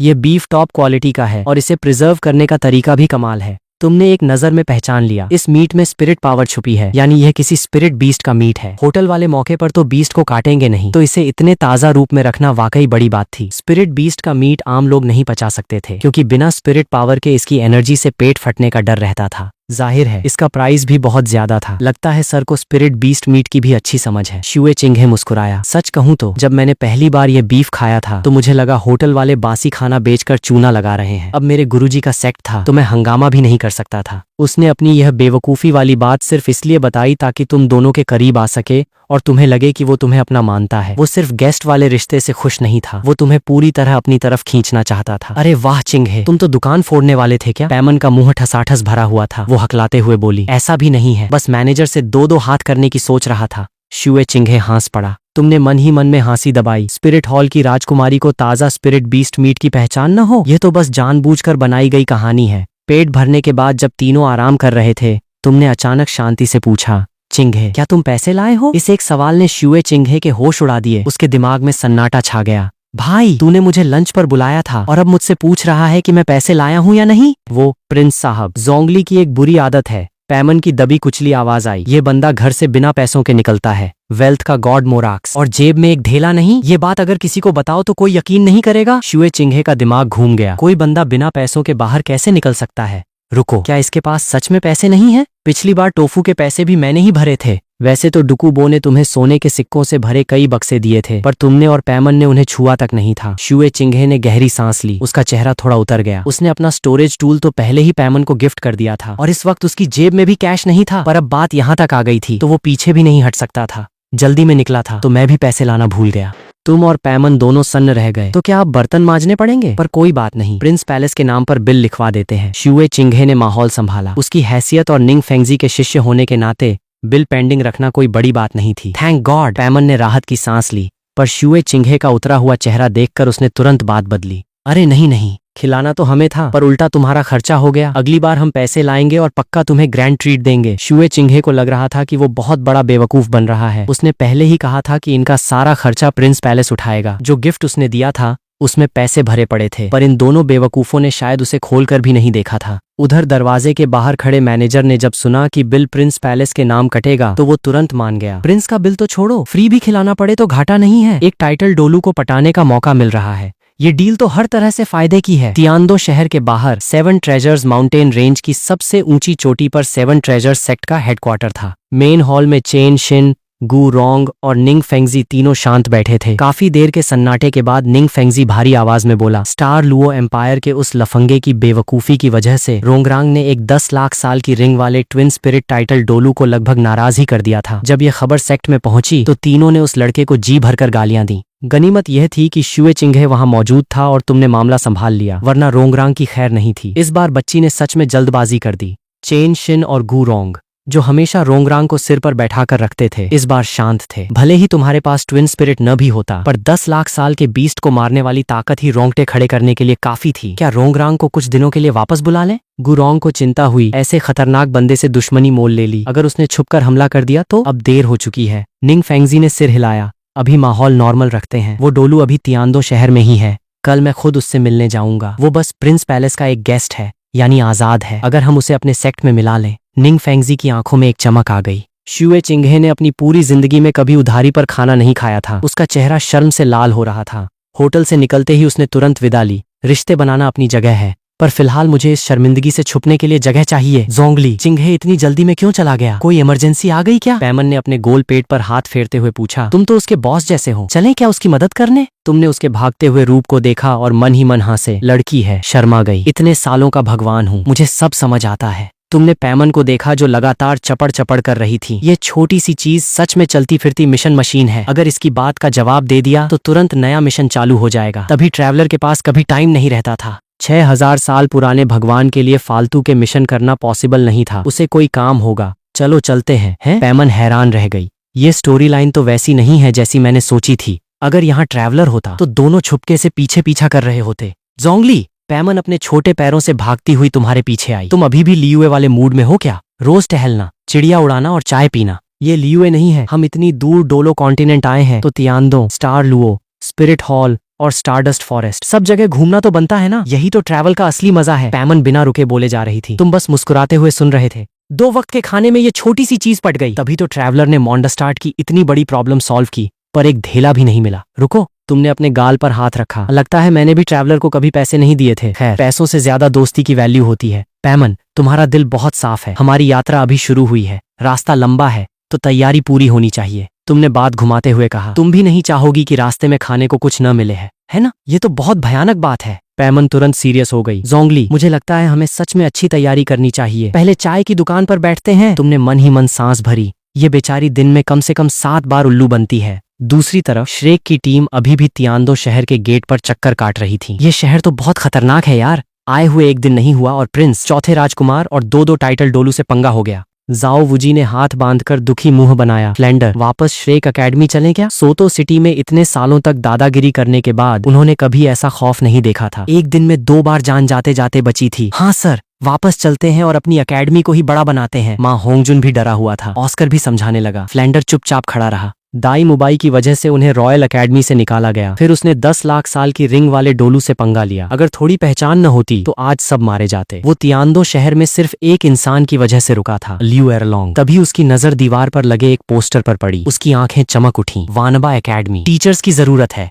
वानबा एकेडमी, ये तो वही एकेडमी है जो एरलोंग चलाती है। फ्लेंडर ने अनजान बनने का नाटक किया। थोड़ी बातचीत के बाद सब वानबा एकेडमी की तरफ बढ़ गए। रात ढलते ही तियान्दो शहर पर अंधेरा छा गया। शहर की बड़ी बड़ी ताकतों के पास आज की खबरें पहुंच चुकी थीं। तियान्दो पैलेस के अंदर सम्राट शुए ये के हाथ में सीक्रेट रिपोर्ट थी और उसकी उंगलियां कांप रही थीं। ट्विन स्पिरिट्स, टाइटल डोलू और 10 लाख साल की स्पिरिट रिंग, ये ताकत तो इस महाद्वीप के टॉप लेवल की है। चिंगहे, तुमने कहा कि यह जोंगली साहब अब तुम्हारे पैलेस के गेस्ट हैं। इतना खतरनाक बंदा तुम्हारे पैलेस में कैसे आ गया? पिताजी, जोंगली सर न सिर्फ बेहद ताकतवर हैं बल्कि इतिहास और ज्ञान के महापंडित हैं। शुए चिंगहे ने अदब से कहा। आज मेरी उनसे मुलाकात हुई और मैंने उन्हें इनवाइट किया। मुझे नहीं पता था कि वो इतने बड़े डोलू हैं। शुए ये का माथा ठनका। उसे समझ नहीं आ रहा था कि शुए चिंगहे ने इतने बड़े बंदे को कैसे पटा लिया। ऐसा बंदा पैसों या पद से नहीं बिकता। अगर इतना आसान होता तो तियान्दो साम्राज्य के पास सिर्फ सबसे कमजोर डोलू डुकुबो ही क्यों होता? शुए ये ने पहले ही सब पता करवा लिया था। यहाँ तक कि डुकुबो द्वारा तुम्हें दिए गए बंगले की खबर भी उसके पास थी। डुकुबो चौथे राजकुमार के करीब था तो वो शुए चिंगहे की मदद तो नहीं करेगा। यानी ये पूरी तरह से शुए चिंगहे की अपनी किस्मत थी। मेरी आज्ञा सुनो। प्रिंस पैलेस के गेस्ट जोंगली सर को 10 लाख गोल्ड कॉइन्स और 10 बक्से भरकर कीमती जवाहरात इनाम में दिए जाएं। बोलते बोलते शुए ये अचानक रुका। वैसे चिंगहे, क्या इन सर को लड़कियां पसंद हैं? शुए चिंगहे की भौहें तन गईं। मुझे क्या पता? वो ना कहने ही वाला था कि उसे पैमन की बातें याद आ गईं। पिताजी, मुझे पता चला है कि जोंगली सर को पुरानी चीजें, पेंटिंग्स, चाय पीना और संगीत सुनना पसंद है। फ्री टाइम में वो शहर में टहलना पसंद करते हैं। सच कहें तो जब शुए चिंगहे को यह पता चला था तो उसे भी लगा था कि तुम आवारा हो। कौन सा महान डोलू दिन रात चाय पीता है और सड़कों पर टहलता है? स्पिरिट हॉल के बड़े बड़े बुजुर्ग तो सालों साल गुफाओं में तपस्या करते हैं। शुए ये भी सन्न रह गया। रिपोर्ट में भी यही लिखा है। पर ठीक है, अगर पुरानी नायाब चीजें पसंद हैं तो काम आसान है। तियान्दो साम्राज्य के खजाने में हजारों साल पुरानी नायाब चीजें पड़ी थीं। उसमें सबसे कीमती चीज थी हैनहाई कियानकुन शील्ड, जिसे निंग फेंगजी ने कई बार मांगा था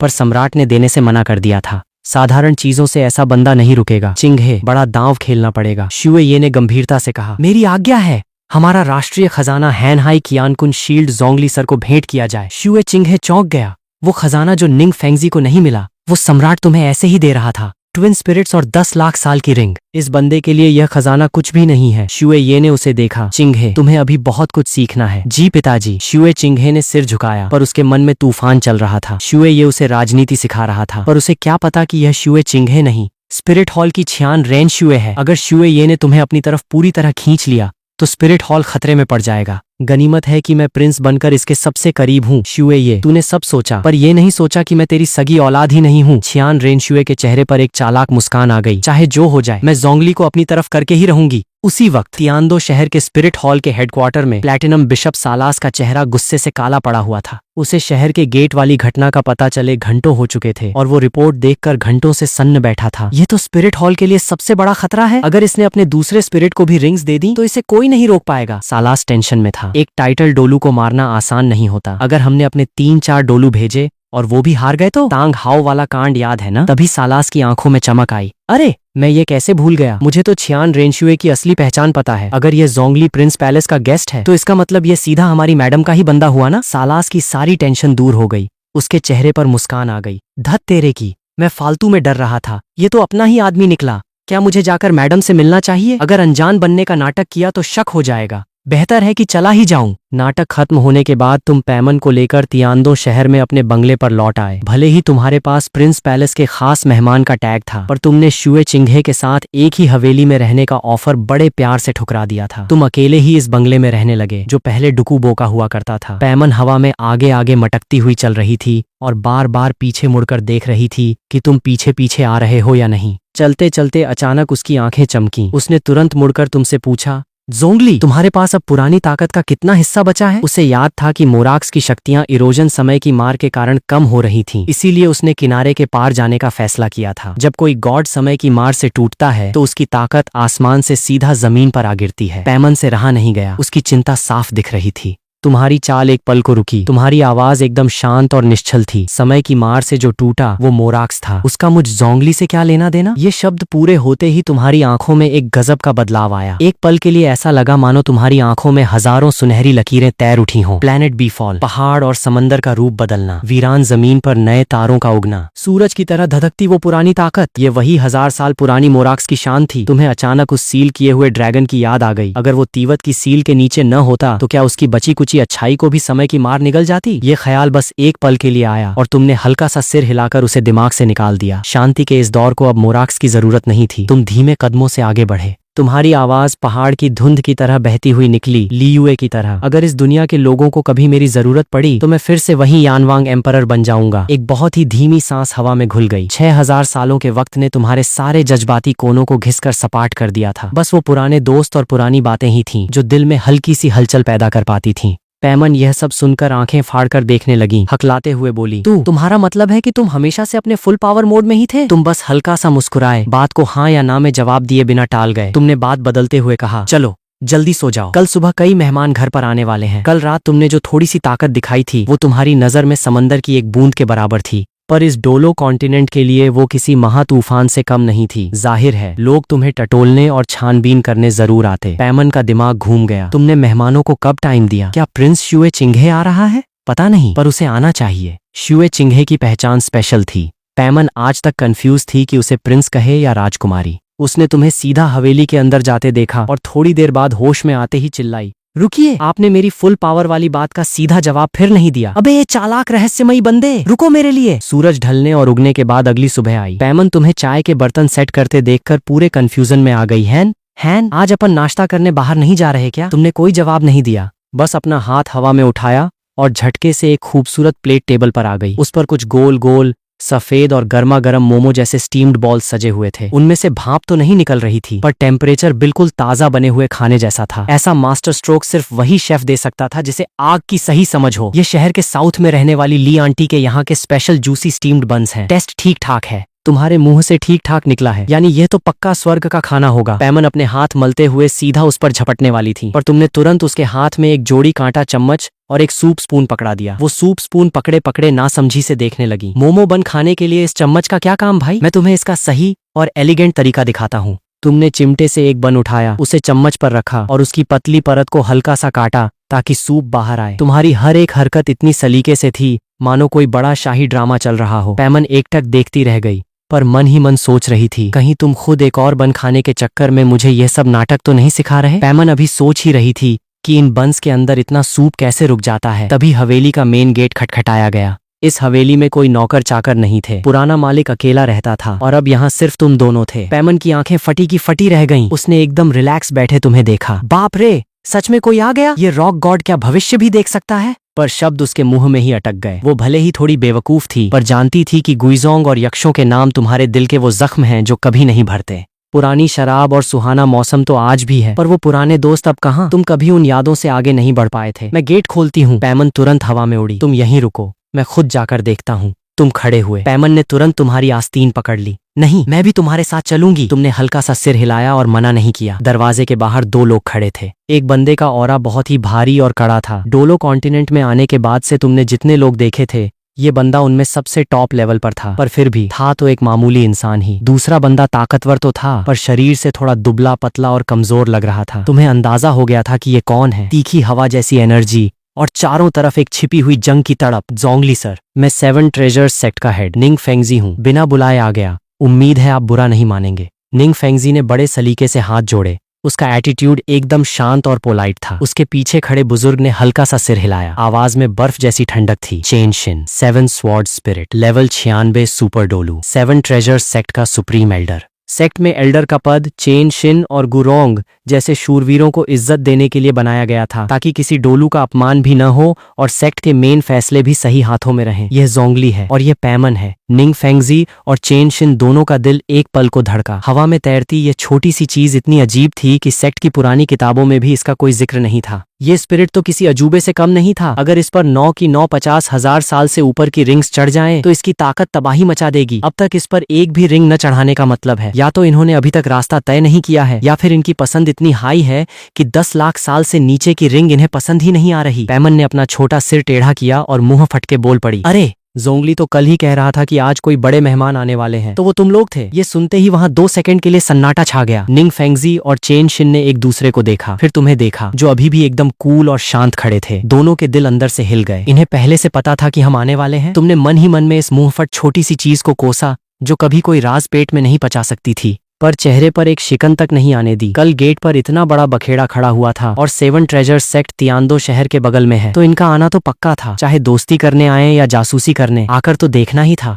अगर और कोई नहीं आया तो वो खास मेहमान हम ही हैं। निंग फेंगजी ने अपनी मुस्कान बनाए रखी। वो खुद इतने बड़े सेक्ट का मालिक था और साथ में 96 लेवल का सुपर डोलू था, पर इस छोटे जीव की बात सुनकर एक पल को समझ नहीं आया कि कैसे रिएक्ट करे। गनीमत थी कि तुमने तुरंत हाथ जोड़कर उनका स्वागत किया। निंग सेक्ट मास्टर स्वॉर्ड डोलू साहब, आइए अंदर पधारिए। जरूर, तकलीफ के लिए माफी, दोनों ने तुरंत जवाब दिया और तुम्हारे पीछे हवेली में आ गए। जैसे ही वो बैठे और टेबल पर पहले से रखी हुई 3 चाय की प्यालियां देखी, निंग फेंगजी और चेन शिन का शक पूरी तरह यकीन में बदल गया। ये बंदा सच में हमारे आने की तैयारी करके बैठा था। तुमने दोनों प्यालियों को धीरे से उनकी तरफ खिसकाया। चाय लीजिए। तुम्हारे चाय बनाने का तरीका इतना स्मूथ और ग्रेसफुल था कि लगा जैसे कोई कला चल रही हो। डोलो कॉन्टिनेंट में चाय का कल्चर तो अभी ठीक से शुरू भी नहीं हुआ था। दोनों सोचे थे कि मन ही मन तरीका याद कर लेंगे, पर तुमने चुटकी बजाते ही चाय सर्व कर दी। दोनों ने शुक्रिया अदा किया, पर किसी ने भी प्याला मुंह से नहीं लगाया। वजह साफ थी, एक अजनबी के घर में पहला कदम रखते ही जहर का डर होना नॉर्मल बात थी। तुमने उस पर कोई कमेंट नहीं किया, बस अपना प्याला उठाया और आराम से चाय की चुस्की लेने लगे। निंग सेक्ट मास्टर, चेन शिन दादाजी, आप लोग चाय क्यों नहीं पी रहे? पैमन ने मासूमियत से आंखें टिमटिमाते हुए पूछा। जोंगली के हाथ की बनी चाय हर किसी को नसीब नहीं होती। इस एक लाइन ने दोनों दिग्गजों को पानी पानी कर दिया। अजनबी पर शक करना इंसान की फितरत है, पर जब मुंह पर ही बात आ जाए तो थोड़ी शर्मिंदगी तो होती ही है। पर पैमन का मासूम चेहरा देखकर दोनों गुस्सा भी नहीं हो सकते थे। निंग फेंगजी ने खुद को संभाला, प्याला उठाया और तुम्हारी तरह चुस्की ली। अगले ही सेकंड उसकी आंखें चमक उठीं। चाय की पत्तियां तो बहुत नॉर्मल थीं, पर तुम्हारे बनाने के तरीके ने उसमें ऐसी खुशबू और गाढ़ापन भर दिया था मानो उस चाय का पुनर्जन्म हो गया हो। यह बंदा न सिर्फ ताकत में आसमान पर है, बल्कि चाय बनाने की कला में भी भगवान निकला। निंग फेंगजी ने धीरे से प्याला नीचे रखा। आवाज में दिल से निकली तारीफ थी, पर वो 7 ट्रेजर सेक्ट का मालिक था तो अपनी गरिमा नहीं गिरा सकता था। उसने प्याला रखा और चेन शिन की तरफ इशारा किया। चाय में कोई जहर नहीं है, ये बंदा हमारे लिए कोई खतरा नहीं है। सेक्ट मास्टर होने के नाते उसे सावधान रहना पड़ता था। अगर कोई गड़बड़ होती तो चेन शिन उसे बचाकर निकाल सकता था, पर अगर चेन शिन ही पहले पी लेता और फंस जाता तो दोनों मारे जाते। ये छोटी सी चालाकी 6000 साल पुराने भगवान की नजरों से कहाँ छुपने वाली थी, पर तुमने अनदेखा कर दिया। पहली मुलाकात में सावधानी बरतना सही भी था। कम से कम यह तो साफ हो गया था कि वो दुश्मन नहीं है, और जब कोई दुश्मन न हो तो उसे दोस्त बनाने में 7 ट्रेजर सेक्ट से बेहतर कोई नहीं था। बिना बताए आए हैं तो एक छोटा सा नजराना पेश है। निंग फेंगजी ने अपने स्टोरेज टूल में से 2 लकड़ी के डिब्बे निकाले, एक बड़ा और एक छोटा। उसने बड़ा डिब्बा तुम्हारी तरफ और छोटा डिब्बा पैमन की तरफ खिसका दिया। उसकी मुस्कान में पूरा कॉन्फिडेंस था। पूरी रात मेहनत करके 7 ट्रेजर सेक्ट ने पिछले आधा महीने की तुम्हारी पूरी कुंडली निकाल ली थी। जब रिपोर्ट निंग फेंगजी और चेन शिन के सामने आई तो उन्होंने 3 बार रीचेक किया, क्योंकि उन्हें यकीन ही नहीं हो रहा था। एक 10 लाख साल की रिंग वाला ट्विन स्पिरिट डोलू और जिंदगी जी रहा है किसी रिटायर्ड दादाजी जैसी, दिन रात बस आवारागर्दी और चाय। पर आज तुम्हें सामने देखकर इतने बड़े बड़े सम्राटों को देखने वाला निंग फेंगजी भी अंदर से हिल गया था। सम्राट शुए ये का रोब भी तुम्हारे सामने फीका था। तुम्हारे अंदर जो स्वाभाविक राजाओं वाली शान थी, उसका 10वां हिस्सा भी किसी सम्राट में नहीं था। उसने जो गिफ्ट्स दिए थे वो शायद किसी ताकतवर बंदे के काम न आए, पर वो इतने रेयर और कीमती थे कि एंटीक्स के शौकीन किसी भी इंसान का दिल जीत लें। दोनों तरफ की इज्जत पूरी तरह से रखी गई थी। वाह, एक और गिफ्ट! सेक्ट मास्टर निंग, आपका बहुत बहुत शुक्रिया। पैमन ने खुशी खुशी डिब्बा थाम लिया। उसे इस गिफ्ट की असली कीमत का कोई अंदाजा नहीं था। वो तो बस इसे एक नया खिलौना समझकर खुश हो रही थी। कल ही उसे हरजाना और प्रिंस का दिया हुआ स्टोरेज टूल मिला था, और आज एक और नया गिफ्ट मिल गया। इस छोटी सी चीज की आंखें खुशी से गोल गोल हो गईं। तुमने बेबसी से सिर हिलाया। पैमन का यह निश्चल और मासूम दिल वाकई नायाब है। तुमने अपनी चेतना से महसूस किया वो लकड़ी का डिब्बा अंदर की स्पिरिट पावर को बाहर आने से रोक रहा था। उसके अंदर एक पुरानी ऐतिहासिक चीज रखी थी। भले ही वो कोई बहुत दुर्लभ खजाना नहीं था, पर देने वाले की नीयत बहुत साफ थी। तुम्हें वैसे भी पुरानी चीजें जमा करने का शौक था, और जब कोई दिल से दे रहा हो तो उसे ठुकराना सही नहीं था। आपने फालतू की तकलीफ उठाई। सेक्ट मास्टर निंग, तुम्हारी आवाज शांत थी। तुमने वो डिब्बा पैमन की तरफ बढ़ा दिया। छोटी सी पैमन तो इसमें उस्ताद थी। उसने तुरंत दोनों डिब्बे अपनी जेब में सरका लिए। तुम्हें तोहफा स्वीकार करते देख निंग फेंगजी के दिल को बड़ी राहत मिली। उसे समझ आ गया कि दोनों के बीच की दूरी थोड़ी कम हो गई है। 7 ट्रेजर सेक्ट के लिए, जहां अगली पीढ़ी के उस्तादों की कमी चल रही थी, ये रिश्ता किसी बहुत बड़े सहारे से कम नहीं था। अगर सर ने इसे स्वीकार कर लिया है तो मैं समझूंगा कि मेरी बेटी की कल की बेअदबी के लिए आपने उसे माफ कर दिया। निंग फेंगजी ने मुस्कुराते हुए कहा। तुमने नजर उठाकर उसे देखा। तुम्हें उम्मीद नहीं थी कि वो इतनी जल्दी मेन टॉपिक पर आ जाएगा। वो रोंगरांग नाम की बच्ची, उसकी एनर्जी आपसे काफी मिलती जुलती है। हाँ, वो मेरी ही बेटी निंग रोंगरांग है। मेरी ही परवरिश में कमी रह गई जो वो ऐसी बदतमीज बन गई। निंग फेंगजी ने यह कहते हुए स्वॉर्ड डोलू को एक शिकायत भरी नजर से देखा। वो अपनी बेटी को सुधारना तो चाहता था, पर चेन शिन और गू रोंग ने उसे इतना सिर पर चढ़ा रखा था कि निंग फेंगजी अगर डांटने की सोचता भी तो ये दोनों बूढ़े बीच में ढाल बनकर खड़े हो जाते थे। चेन शिन अपनी गलती मानकर अपना मुंह दूसरी तरफ घुमा गया, जैसे उसने कुछ सुना ही न हो। खैर, निंग रोंगरांग में भले ही नखरे हों, पर वो दिल की बुरी नहीं थी। रोंगरांग बच्ची मासूम है, रिश्तों की कद्र करना जानती है। ऐसा दिल मिलना बहुत मुश्किल है। तुम्हारे मुंह से तारीफों के पुल बंधने लगे। तुमने एक के बाद एक कई अच्छे शब्द कह डाले। निंग फेंगजी और चेन शिन एक दूसरे को हैरानी से देखने लगे। उन्हें शक होने लगा कि क्या तुम उसी निंग रोंगरांग की बात कर रहे हो जिसे वो जानते हैं। तुमने एकदम नॉर्मल चेहरा बनाए रखा। आखिर तुमने उनका कीमती तोहफा लिया था, तो 2-4 मीठी बातें कह देना कोई बड़ी बात नहीं थी। गहराई में जाने की जरूरत ही क्या थी। हालांकि तुम्हारे दिल में सब साफ था। इतिहास गवाह था कि जब स्वॉर्ड डोलू शहीद हुआ था, तब इस मासूम राजकुमारी की आंखों से 2 बूंद आंसू भी नहीं निकले थे। पर तांग सांड के थोड़ा सा मुसीबत में आते ही वो फूट फूट कर रोने लगती थी। लियुए के रॉक गॉड होने के नाते तुम्हारे उसूल एकदम पक्के थे। भले ही तुमने मुंह से कुछ न कहा हो, पर मन ही मन में तुम्हारी अपनी राय बन चुकी थी। जोंगली सर, आप बहुत दरियादिल हैं। निंग फेंगजी ने अपनी जगह से उठकर बहुत सम्मान से झुककर प्रणाम किया। वो तो अभी बच्ची है, आप उससे नाराज नहीं हुए, इसके लिए मैं आपका हमेशा आभारी रहूंगा। एक इतने बड़े सेक्ट का मालिक जब इस तरह झुकता है तो आम इंसान का तो सीना गर्व से चौड़ा हो जाता। तुमने बस अपना दायां हाथ हल्का सा हवा में उठाया। एक बहुत ही कोमल पर न रुकने वाली अनजानी ताकत ने निंग फेंगजी को वापस सीधा खड़ा कर दिया। ये देखते ही पीछे खड़े चेन शिन का चेहरा सफेद पड़ गया। कोई आम इंसान इसे बस एक नॉर्मल तरकीब समझता, पर एक असली उस्ताद का दिल ये देखकर दहल जाता। ऐसी ताकत तो चेन शिन भी दिखा सकता था, पर इतनी कम स्पिरिट पावर के इस्तेमाल से और इतने हल्के फुल्के अंदाज में यह कर पाना उसके लिए नामुमकिन था। इनकी स्पिरिट पावर का लेवल मेरे से भी ऊपर है। 97 या 98। यह ख्याल आते ही चेन शिन ने तुम्हारी तरफ देखा। उसकी आंखें फटी की फटी रह गईं। उसके दिमाग में अचानक पूरी पहेली सुलझ गई। तभी इन्होंने अपने दूसरे स्पिरिट पर अब तक एक भी स्पिरिट रिंग नहीं चढ़ाई है। इन्हें कोई मामूली डोलू बनना ही नहीं था। आमतौर पर जब कोई ट्विन स्पिरिट वाला बंदा 90 लेवल पर पहुंचता है तो वो अपने दूसरे स्पिरिट पर ऊंचे लेवल की रिंग्स चढ़ाकर सीधा 97 या 98 लेवल तक छलांग लगा लेता है। पर तुम्हारी अपनी ताकत पहले से ही शायद 97 लेवल पर थी, और फिर भी तुमने दूसरे स्पिरिट को छुआ तक नहीं था। तुम्हारा असली मकसद तो हजारों सालों से चले आ रहे उस नियम को तोड़ना था, भगवान बनने का रास्ता। जब ये 99 लेवल की सीमा पर पहुंच जाएंगे और तब अपने दूसरे स्पिरिट पर 9 की 9 1 लाख साल पुरानी रिंग्स चढ़ाएंगे तो 100वां लेवल पार करके सीधे भगवान बन जाएंगे। ये बंदा भगवान बनना चाहता है। चेन शिन का दिल अंदर तक कांप गया। उसका चेहरा गंभीर हो गया। निंग फेंगजी का लेवल उतना हाई नहीं था, तो उसने इसे बस एक ताकतवर पैंतरा समझा और इतना गहरा नहीं सोचा। सेक्ट मास्टर निंग, झुकने की जरूरत नहीं है, मुझे जोंगली कहकर बुला सकते हैं, तुमने बहुत शांत आवाज में कहा। तुम्हारी सुनहरी आंखों ने एक पल के लिए चेन शिन को देखा। बस उस एक नजर ने चेन शिन की रीढ़ की हड्डी में बर्फ जैसी ठंडक भर दी। उसके कपड़े पसीने से भीग गए। उसे लगा जैसे किसी पौराणिक विशाल राक्षस ने उसे निगलने के लिए घूरा हो। तुम्हें अच्छी तरह पता था कि वो तुम्हें टटोलने की कोशिश कर रहा था। वो एक नजर बस एक चेतावनी थी। अब जब तुम्हारी ताकत का थोड़ा सा हिस्सा उजागर हो ही चुका था, तो सही समय पर अपनी हनक दिखा देना ही आगे के फालतू बखेड़ों को रोक सकता था। मेरी नादानी थी जोंगली सर। निंग फेंगजी ने तुरंत मौका संभाला। आप भी मुझे सेक्ट मास्टर मत कहिए। अगर आपको बुरा न लगे तो मुझे फेंगजी या छोटा भाई निंग कह सकते हैं। निंग फेंगजी का रिश्तों का जाल बुनने का यह तरीका वाकई कमाल का था। छोटा भाई! पैमन की आंखें बाहर आ गईं। उसने एक बार निंग फेंगजी को देखा, फिर तुम्हें घूरा। एक 6000 साल से भी पुराना बूढ़ा गॉड और 50 साल के अंकल को छोटा भाई कहेगा? ये तो अच्छा है कि इसने सीधा परदादा नहीं बोल दिया। उसकी इस चीख ने निंग फेंगजी और चेन शिन दोनों को हैरान कर दिया। निंग फेंगजी बहुत दिमागदार था। वो एक सेकंड में ताड़ गया। कहते हैं कि ताकतवर डोलू अपनी उम्र छुपा सकते हैं और जवान दिख सकते हैं। इनकी असली उम्र मेरी उम्र से कहीं बहुत ज्यादा होगी। मैंने खुद को इनका भाई बोलकर बहुत बड़ी हिमाकत कर दी। वैसे सेक्ट मास्टर निंग, आपकी उम्र कितनी है? पैमन से रहा नहीं गया, उसने पूछ ही लिया। मेरी उम्र 55 साल है। अरे सिर्फ 55 साल? पैमन के मुंह से अचानक निकल गया। ये सुनते ही हवेली में सन्नाटा छा गया। निंग फेंगजी और चेन शिन को पक्का यकीन हो गया, हाँ, इनकी असली उम्र हमारी सोच से भी बहुत ज्यादा है। पैमन अपने दिमाग में गणित लगाने में बिजी थी।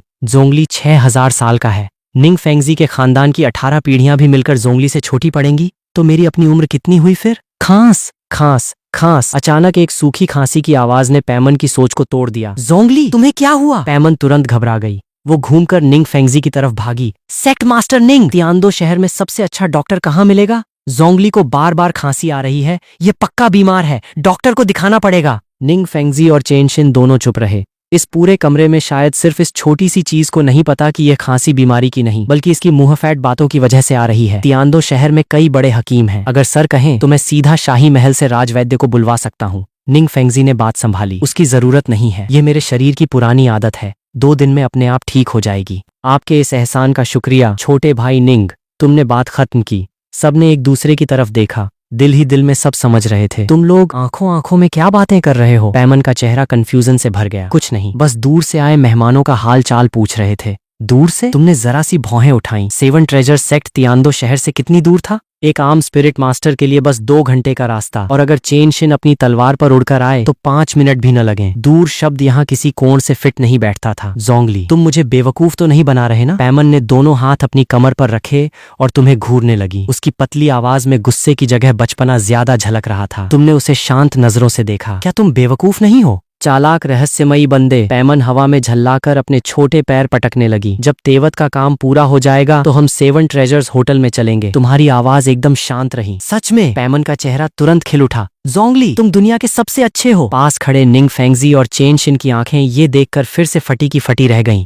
इसे पटाना वाकई इतना आसान है? आप दोनों को मेरी तरफ से माफी। पैमन का स्वभाव बहुत सीधा है, जो दिल में आता है बोल देती है। तुमने माहौल संभाला। अरे नहीं नहीं, कोई बात नहीं। निंग फेंगजी ने मुस्कुराते हुए हाथ हिलाया। पैमन जी का दिल बहुत साफ और मासूम है। हालांकि निंग फेंगजी के दिमाग में तुम्हारे कहे शब्द घूम रहे थे। तेवत? वो जगह कहाँ है? उसे नहीं पता था, पर 7 ट्रेजर्स होटल तो उसी के सेक्ट की प्रॉपर्टी थी। उसकी आंखें चमकी। उसने तुरंत अपने स्टोरेज टूल में से एक सोने की टोकन प्लेट निकाली। उस पर आगे 7 ट्रेजर्स लिखा था और पीछे सेक्ट का निशान बना था। जोंगली सर, पूरे डोलो कॉन्टिनेंट में हमारे सेक्ट की अनगिनत दुकानें और होटल्स हैं। इस टोकन से आप किसी भी दुकान पर उधारी कर सकते हैं। बाद में सारा हिसाब हमारे बंदे खुद कर लेंगे। आपको जेब से एक ढेला भी निकालने की जरूरत नहीं पड़ेगी। उसने फ्री शब्द का इस्तेमाल नहीं किया, सिर्फ उधारी कहा, ताकि तुम्हें यह एहसान न लगे पर तुम्हें सुविधा पूरी मिले। वो जानता था कि तुम सिर्फ प्रिंस पैलेस के गेस्ट हो, किसी के गुलाम नहीं। तुम्हें अपनी तरफ खींचने का यह सबसे सही मौका था। इसे रख लीजिए सर। यह टोकन फेंगजी के अलावा सिर्फ मेरे और उस बूढ़े गुरोंग के पास है। चेन शिन ने भी जोर दिया। पैमन यह देखकर मन ही मन में बुदबुदाने लगी। ये क्या चक्कर है भाई? जोंगली जहाँ भी जाता है लोग उसे बिना पैसों के खाना खिलाने को तैयार हो जाते हैं। जब मैं ट्रैवलर के साथ थी तो दिन रात गधों की तरह मेहनत करके भी थोड़े से मोरा नहीं मिलते थे। रुको, क्या ट्रैवल का असली मजा यही नहीं था? मैं इतनी आलसी बनने की बातें क्यों सोच रही हूँ? वो खुद ही अपनी सोच में उलझ गई। तुमने थोड़ा सोचा और वो टोकन स्वीकार कर लिया। थोड़ी देर इधर उसकी बातें करने के बाद निंग फेंगजी और चेन शिन मुस्कुराते हुए विदा लेकर चले गए। हवेली के बाहर कदम रखते ही दोनों ने राहत की सांस ली। आज का माहौल बहुत गर्म था। ऐसे में एक महान डोलू को अपना दोस्त बना लेना सबसे बड़ी समझदारी थी। घाटा तो किसी हाल में नहीं था, पर जैसे ही वो सेक्ट के रास्ते पर पहुंचे, चेन शिन का चेहरा अचानक बहुत ही गंभीर हो गया। तलवार भाई, तुम्हें क्या हुआ? निंग फेंगजी हैरान रह गया। बातें तो इतनी अच्छी हुई थीं, फिर ये उदासी क्यों? क्या हुआ भाई? क्या बात नहीं बनी? गुरोंग भी उड़ता हुआ उनके पास आ पहुंचा। बात तो बन गई। चेन शिन ने सिर हिलाया। उसकी आवाज बहुत भारी थी, पर वो बंदा मेरी सोच से भी बहुत ज्यादा खतरनाक है। ये सुनते ही निंग फेंगजी और गुरोंग दोनों के चेहरे का रंग उड़ गया। केवल वही स्पिरिट मास्टर जानते थे जो 95 लेवल पार कर चुके थे कि 95 के बाद हर एक लेवल का अंतर कितना भयानक होता है। 95 और 96 लेवल के बीच स्पिरिट पावर में 40% का फर्क होता है, और 96 से 97 लेवल के बीच तो 50% से भी ज्यादा का अंतर आ जाता है। यानी एक 97 लेवल का सुपर डोलू किसी 95 लेवल वाले से दुगुनी ताकत रखता है। निंग फेंगजी की मदद के बिना तुम अकेले ही चेन शिन और गुरोंग दोनों को खिलौने की तरह मसल सकते थे। निंग फेंगजी का दिल जोर से धड़का। वो सोच रहा था कि तुम 93 से 95 लेवल के बीच हो गए, पर तुम तो चेन शिन से भी कहीं आगे निकले। खुशी के बीच चेन शिन के चेहरे पर चिंता और गहरी हो गई। तुम लोग सिर्फ उसकी आज की ताकत देख रहे हो, पर सबसे भयानक बात भूल रहे हो। उसने अपने दूसरे स्पिरिट पर अब तक एक भी स्पिरिट रिंग नहीं चढ़ाई है। जब वो 99 लेवल की सीमा पर पहुंचेगा और फिर अपने दूसरे स्पिरिट पर 9 अति दुर्लभ रिंग्स चढ़ाएगा। चेन शिन की आवाज कांप रही थी। तुम दोनों सोचो, क्या वो इस महाद्वीप के इतिहास में 10,000 सालों बाद बनने वाला पहला भगवान नहीं बन जाएगा? ये शब्द सुनते ही निंग फेंगजी और गू रोंग का पूरा शरीर कांप उठा। 99 लेवल के बाद दूसरे स्पिरिट की 9 विशालकाय रिंग्स का सपोर्ट ये सच में नामुमकिन को मुमकिन बना सकता था। तीनों काफी देर तक सन्नाटे में खड़े रहे। आखिर में तीनों एक ही नतीजे पर पहुंचे। ऐसे बंदे से दुश्मनी मोल लेना तो दूर, उसके खिलाफ सोचने की भी गलती नहीं करनी चाहिए। ऐसे इंसान से भागना भी नामुमकिन है। उधर तुम्हारी हवेली में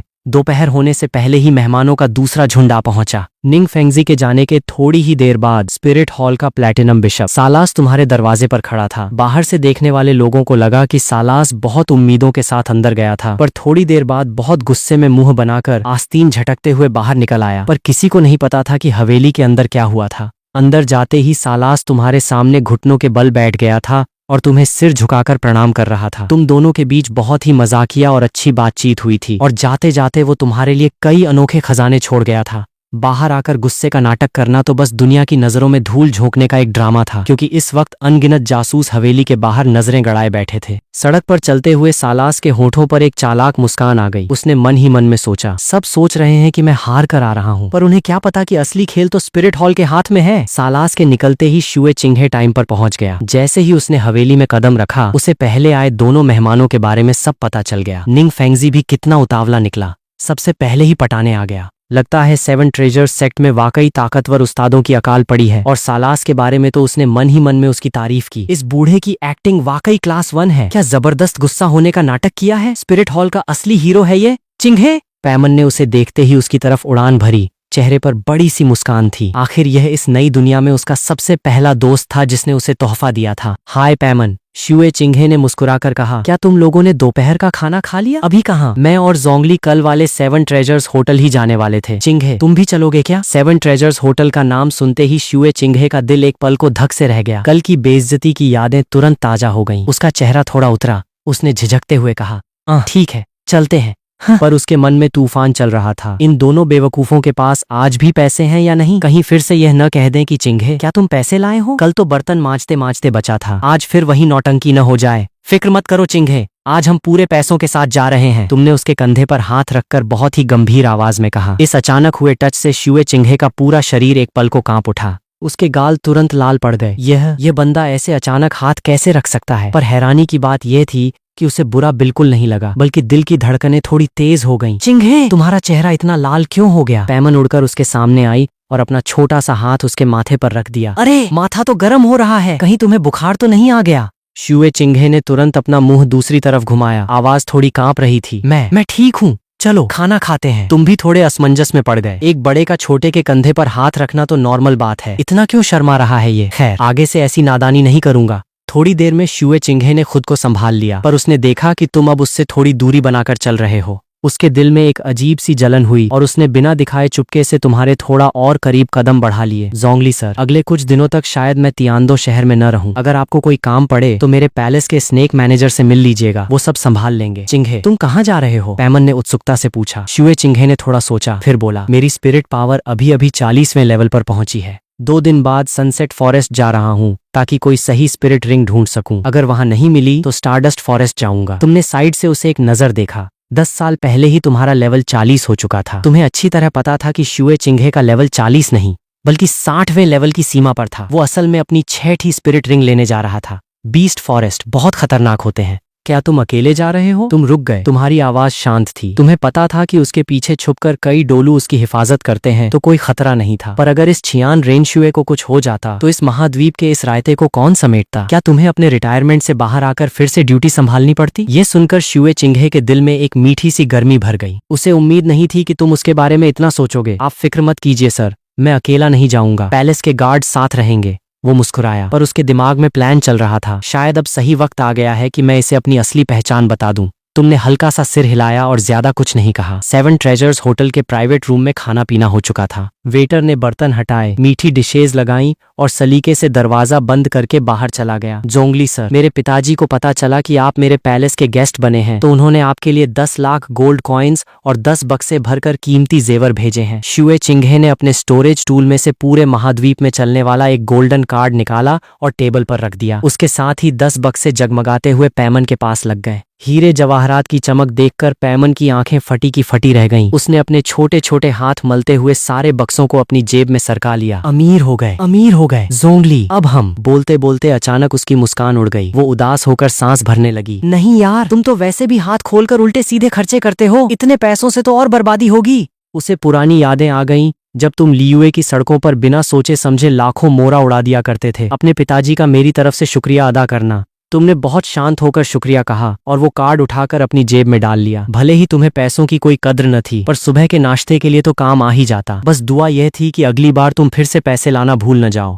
तुम्हें लगा कि इनाम यहीं खत्म हो गया, पर तभी शुए चिंघे ने एक और चीज निकाली। एक नीले रंग का हीरे के आकार का चमकदार पत्थर। उसमें से एक अजीब और पवित्र सी रोशनी निकल रही थी। उसके बाहर आते ही हवा में हल्की सी पानी की लहरें तैरने लगीं। वाह, ये खूबसूरत चीज क्या है? पैमन उड़कर टेबल के किनारे पर बैठ गई और आंखें फाड़कर देखने लगी। तुम्हारी नजर उस नीले पत्थर पर पड़ी। तुम्हारी आंखों में एक गहरा भाव आया। तुम और वो पत्थर दोनों एक दूसरे को शांत नजरों से देखने लगे। माहौल एक पल के लिए बहुत गंभीर हो गया। पैमन, यह तियानदो साम्राज्य का सबसे बड़ा खजाना है, हैनहाई कियानकुन शील्ड। यह प्राचीन काल का एक जादुई टूल है। शुए चिंघे ने समझाना शुरू किया। शाही परिवार बस इतना जानता है कि यह हमला और बचाव दोनों कर सकता है, पर इसकी असली कहानी किसी को नहीं पता। वो थोड़ा रुका, आवाज को धीमा करते हुए बोला, पिताजी ने हुक्म दिया है कि यह आपको भेंट किया जाए, उसके पीछे का असली जुमला, ताकि मुसीबत के वक्त आप साम्राज्य की मदद करें। वो मुंह से नहीं बोल पाया, पर तुमने जल्दबाजी नहीं की। तुमने नजर उठाकर शुए चिंघे को देखा। चिंघे, क्या तुम जानते हो कि यह असली में क्या चीज है? शुए चिंघे हैरान रह गया। उसने हाथ जोड़े। कृपया मार्गदर्शन करें सर। यह समंदर के भगवान सी गॉड पोसाइडन का असली वारिस बनने का जरिया है। सी गॉड का दिल। इस एक लाइन ने शुए चिंघे के होश उड़ा दिए। उसका चेहरा पूरी तरह सफेद पड़ गया। भगवान बनने का मौका? अगर कोई इस पत्थर की कसौटी पर खरा उतर जाए तो वो सी गॉड आइलैंड जाकर सीधा भगवान का पद हासिल कर सकता था। शुए चिंघे ने ठंडी सांस ली, उसके हाथ में पकड़ा वो पत्थर और कस गया। साम्राज्य के खजाने में इतना बड़ा राज छुपा था और तुमने एक नजर में पहचान लिया। पर जब तुम्हें पता था कि यह भगवान बनने की चाबी है, तो तुमने इसे चुपचाप जेब में रखने के बजाय उसे सच क्यों बता दिया? तुम्हें डर नहीं लगा कि वो मुकर जाएगा और खजाना वापस ले लेगा? तभी उसके दिमाग में उसके सपनों का वो सीन आया। वो यानवांग एम्परर जो एक हाथ से बड़े बड़े देवताओं को मसल दिया करता था। ऐसा महान गॉड इस सी गॉड के छोटे से पद को क्यों भाव देगा? इसे तांग सांड जैसे किसी लफंगे के हाथ लगने देने से बेहतर है कि तुम्हें ही दे दिया जाए। वैसे भी तुम्हारी ताकत के सामने यह सी गॉड भी पानी भरेगा। शुए चिंघे ने खुद को संभाला और बहुत ही सच्चे दिल से कहा, सर, आपकी जानकारी का शुक्रिया। आप तो पहले ही डोलू बन चुके हैं। अगर इस सी गॉड के दिल का सहारा मिल जाए तो 100वां लेवल पार करके भगवान बनना आपके लिए बच्चों का खेल होगा। कृपया इसे स्वीकार करें। तभी बगल में बैठी पैमन ने अपना मुंह बनाकर एक लाइन बोल दी, जोंगली को कोई भगवान भगवून नहीं बनना भाई। आवाज भले ही छोटी थी, पर उस शांत कमरे में बिल्कुल साफ दिखाई और सुनाई दी। शुए चिंघे का पूरा शरीर पत्थर की तरह जम गया। अगर यह बात कोई और कहता तो वो मुंह पर हंस देता कि अंगूर खट्टे हैं, पर यह बात तुम्हारे स्पिरिट ने कही थी। उस बंदे के स्पिरिट ने जो चुटकी बजाकर कई गॉड्स को खत्म कर सकता था। भगवान नहीं बनना। उसने अपनी पूरी जिंदगी में जितने भी ताकतवर लोग देखे थे, उसके दादाजी, वो खुद, सब के सब भगवान बनने के लिए अपनी जान की बाजी लगा रहे थे। कोई इंसान इस गद्दी को ठुकरा कैसे सकता है? तभी उसके कानों में तुम्हारे सपने की वो पुरानी लाइन गूंज उठी। इस दौर में जब चारों तरफ राक्षस और झूठे गॉड्स तबाही मचा रहे थे, मुझे राजा बनने का कोई शौक नहीं था, पर मैं अपनी जनता को तड़पते हुए नहीं देख सकता था। शुए चिंघे को अचानक सब समझ आ गया। तुम्हें कभी भगवान बनने का लालच था ही नहीं। तुम तो जनता की पुकार और उनकी भक्ति की वजह से भगवान की गद्दी पर बैठे थे। जो इंसान भगवान बनने के लिए मरता है और जिसे भगवान बनने में कोई इंटरेस्ट नहीं है, दोनों के लेवल में जमीन आसमान का फर्क है। उसने अपने दिल के तूफान को दबाया और गंभीरता से कहा, छोटी पैमन जी मजाक कर रही हैं। सर को भगवान बनना हो या न बनना हो, एक बार दिया हुआ तोहफा वापस नहीं लिया जाता। आप बस इसे रख लीजिए। तुमने उसे गहराई से देखा। तुम्हें यह प्रिंस थोड़ा अजीब लग रहा था। पहली मुलाकात में उसकी आंखों में छुपा खौफ झूठा नहीं था, और अब यह जानते हुए भी कि यह सी गॉड की चाबी है, वो तुम्हें दे रहा था। वजह समझ न आने पर तुमने ज्यादा दिमाग नहीं लगाया और वो सी गॉड का दिल उठाकर अपनी जेब में रख लिया। थोड़ी देर इधर उधर की बातें करने के बाद शुए चिंघे ने अपने काम का बहाना बनाया और विदा लेकर चला गया। प्रिंस बनना भी कितना बेकार काम है ना, दिन रात बस काम काम काम। पैमन ने उसके जाते ही मुंह बनाया। जो जिस पद पर बैठता है उसे उसकी जिम्मेदारी उठानी पड़ती है। अगर उस गद्दी को चुना है तो यह सब सहना ही पड़ेगा। अरे यार, तुम फिर से ज्ञान देने लगे, मेरा सिर घूम रहा है, आसान भाषा में बोलो ना। पैमन ने अपना सिर पकड़कर रोना रोया। तुमने बेबसी से उसे देखा, यानी ताज पहनना है तो उसका वजन भी उठाना पड़ेगा। ओह, अच्छा ये मतलब था। पैमन को समझ आया। फिर वो तुरंत तुम्हारे पास आकर उत्सुकता से पूछने लगी, तो जब तुम भगवान की गद्दी छोड़कर आए तो क्या तुम वो वजन नहीं उठाना चाहते थे? ऐसा नहीं है। तुमने उसकी बात काटी। लियुए की जनता और अमर देवताओं ने मेरे साथ हजारों साल बिताए हैं। बच्चे आखिरकार बड़े हो ही जाते हैं, चाहे चट्टान कितनी भी सख्त क्यों न हो, एक दिन थकान आ ही जाती है। लियुए को आखिरकार लियुए के इंसानों के भरोसे छोड़ना ही था। घूम फिरकर बात तो वही आ गई ना, इरोजन। पैमन ने एक सेकंड में सच बोल दिया। अगर उस इरोजन का दर्द सहन से बाहर न होता तो तुम उस किनारे के पार क्यों आते और मेरे साथ यहाँ क्यों फंसते? तुम चुप रहे। चलो पैमन, 2 दिन बाद तुम्हें स्टारडस्ट फॉरेस्ट घुमाने ले चलता हूँ। तुम अपनी जगह से उठे, पर तुम्हें मेरी एक शर्त माननी पड़ेगी। पैमन के कान खड़े हो गए, आंखें बल्ब की तरह चमकी। कैसी शर्त? अगर मुझे खाने से नहीं रोकोगे तो मैं सब मानने को तैयार हूँ। कम बोला करो। पैमन वहीं हक्की बक्की रह गई। क्यों? मैं तो तुम्हारी गाइड हूँ। अगर मैं नहीं बोलूंगी तो तुम्हें रास्ता कौन दिखाएगा? क्या ये तेवत है? ये तो डोलो कॉन्टिनेंट है। यहाँ तो तुम्हें मेरे से भी ज्यादा पता है। पैमन ने अपना सिर खुजलाया, पर फिर भी झल्लाकर बोली, पर मुझे कम बोलने को क्यों कह रहे हो? तुमने कोई लंबा जवाब नहीं दिया, बस इतना कहा, वक्त आने पर पता चल जाएगा। पैमन मुंह बनाकर बैठ गई, मन ही मन दुखी हो रही थी। पुराना ट्रैवलर तो मुझे कभी चुप रहने को नहीं कहता था, सब मुझे गॉड का बच्चा कहते थे। पैमन तो पैमन है, कोई फालतू का लाउड स्पीकर थोड़ी ना हूँ। तभी होटल का मैनेजर अपने हाथ मलता हुआ तुम्हारे पास आया। चेहरे पर एक बहुत ही अजीब सी मुस्कान थी। जोंगली सर, वो इस बिल का क्या करना है? कल आप तीनों ने प्रिंस पैलेस के नाम पर बिल लिखाया था, आज तो आप फिर से वही। मैनेजर ने बिल्कुल सही अंदाजा लगाया था। तुमने अपने जेब से निंग फेंगजी की दी हुई सोने की टोकन प्लेट निकाली और मैनेजर को पकड़ा दी। बिल 7 ट्रेजर सेक्ट के खाते में लिख दो। मैनेजर ने वो प्लेट पकड़ी, एक बार प्लेट को देखा, फिर तुम्हें देखा। उसकी आंखें बाहर आने को हो गईं। तुम और पैमन एकदम कूल अंदाज में उस मैनेजर की फटी आंखों के सामने से होटल का दरवाजा पार करके बाहर निकल गए। सुप्रीम एल्डर की टोकन प्लेट? ये बंदा सुप्रीम एल्डर की प्लेट पर उधारी कर रहा है। मैनेजर तुम्हें जाते हुए देख रहा था, उसके दिमाग में तूफान चल रहा था। 7 ट्रेजर सेक्ट की सुप्रीम एल्डर प्लेट का पावर बहुत हाई था, पर पूरे सेक्ट में सिर्फ 2 ही सुप्रीम एल्डर थे, चेन शिन और गुरोंग, और वो दोनों कभी अकेले उधारी करने नहीं निकलते थे। ये प्लेट असली थी, इसमें कोई शक नहीं था। कोई बेवकूफ ही 7 ट्रेजर सेक्ट की प्लेट फर्जी बनाने की हिम्मत करता। यह मैनेजर असल में निंग फेंगजी का चचेरा भाई था। वो पहले निंग फेंगजी की गद्दी से जलता था, पर जब निंग फेंगजी स्वॉर्ड डोलू चेनशिन को ले आया तो उसने पूरी तरह घुटने टेक दिए थे। अब जब उसने तुम्हारी 1 लाख साल की रिंग वाली ताकत के बारे में सोचा तो उसे तुरंत समझ आ गया, ये तो निंग फेंगजी द्वारा पटाया गया नया सुपर डोलू है। उसने सेक्ट मास्टर की चालबाजी की मन ही मन तारीफ की और चुपचाप उस बिल को पास कर दिया। भविष्य के सुप्रीम एल्डर को फ्री में खाना खिलाना तो फायदे का ही सौदा है। इस सीरीज की स्टोरी अभी यहीं तक पब्लिश हुई है। जैसे जैसे एपिसोड आएंगे तो मैं इसका नेक्स्ट पार्ट लेकर आऊंगा। तब तक के लिए सोक्स गेमर चैनल को सब्सक्राइब कर दो ताकि नेक्स्ट पार्ट का नोटिफिकेशन मिस ना हो।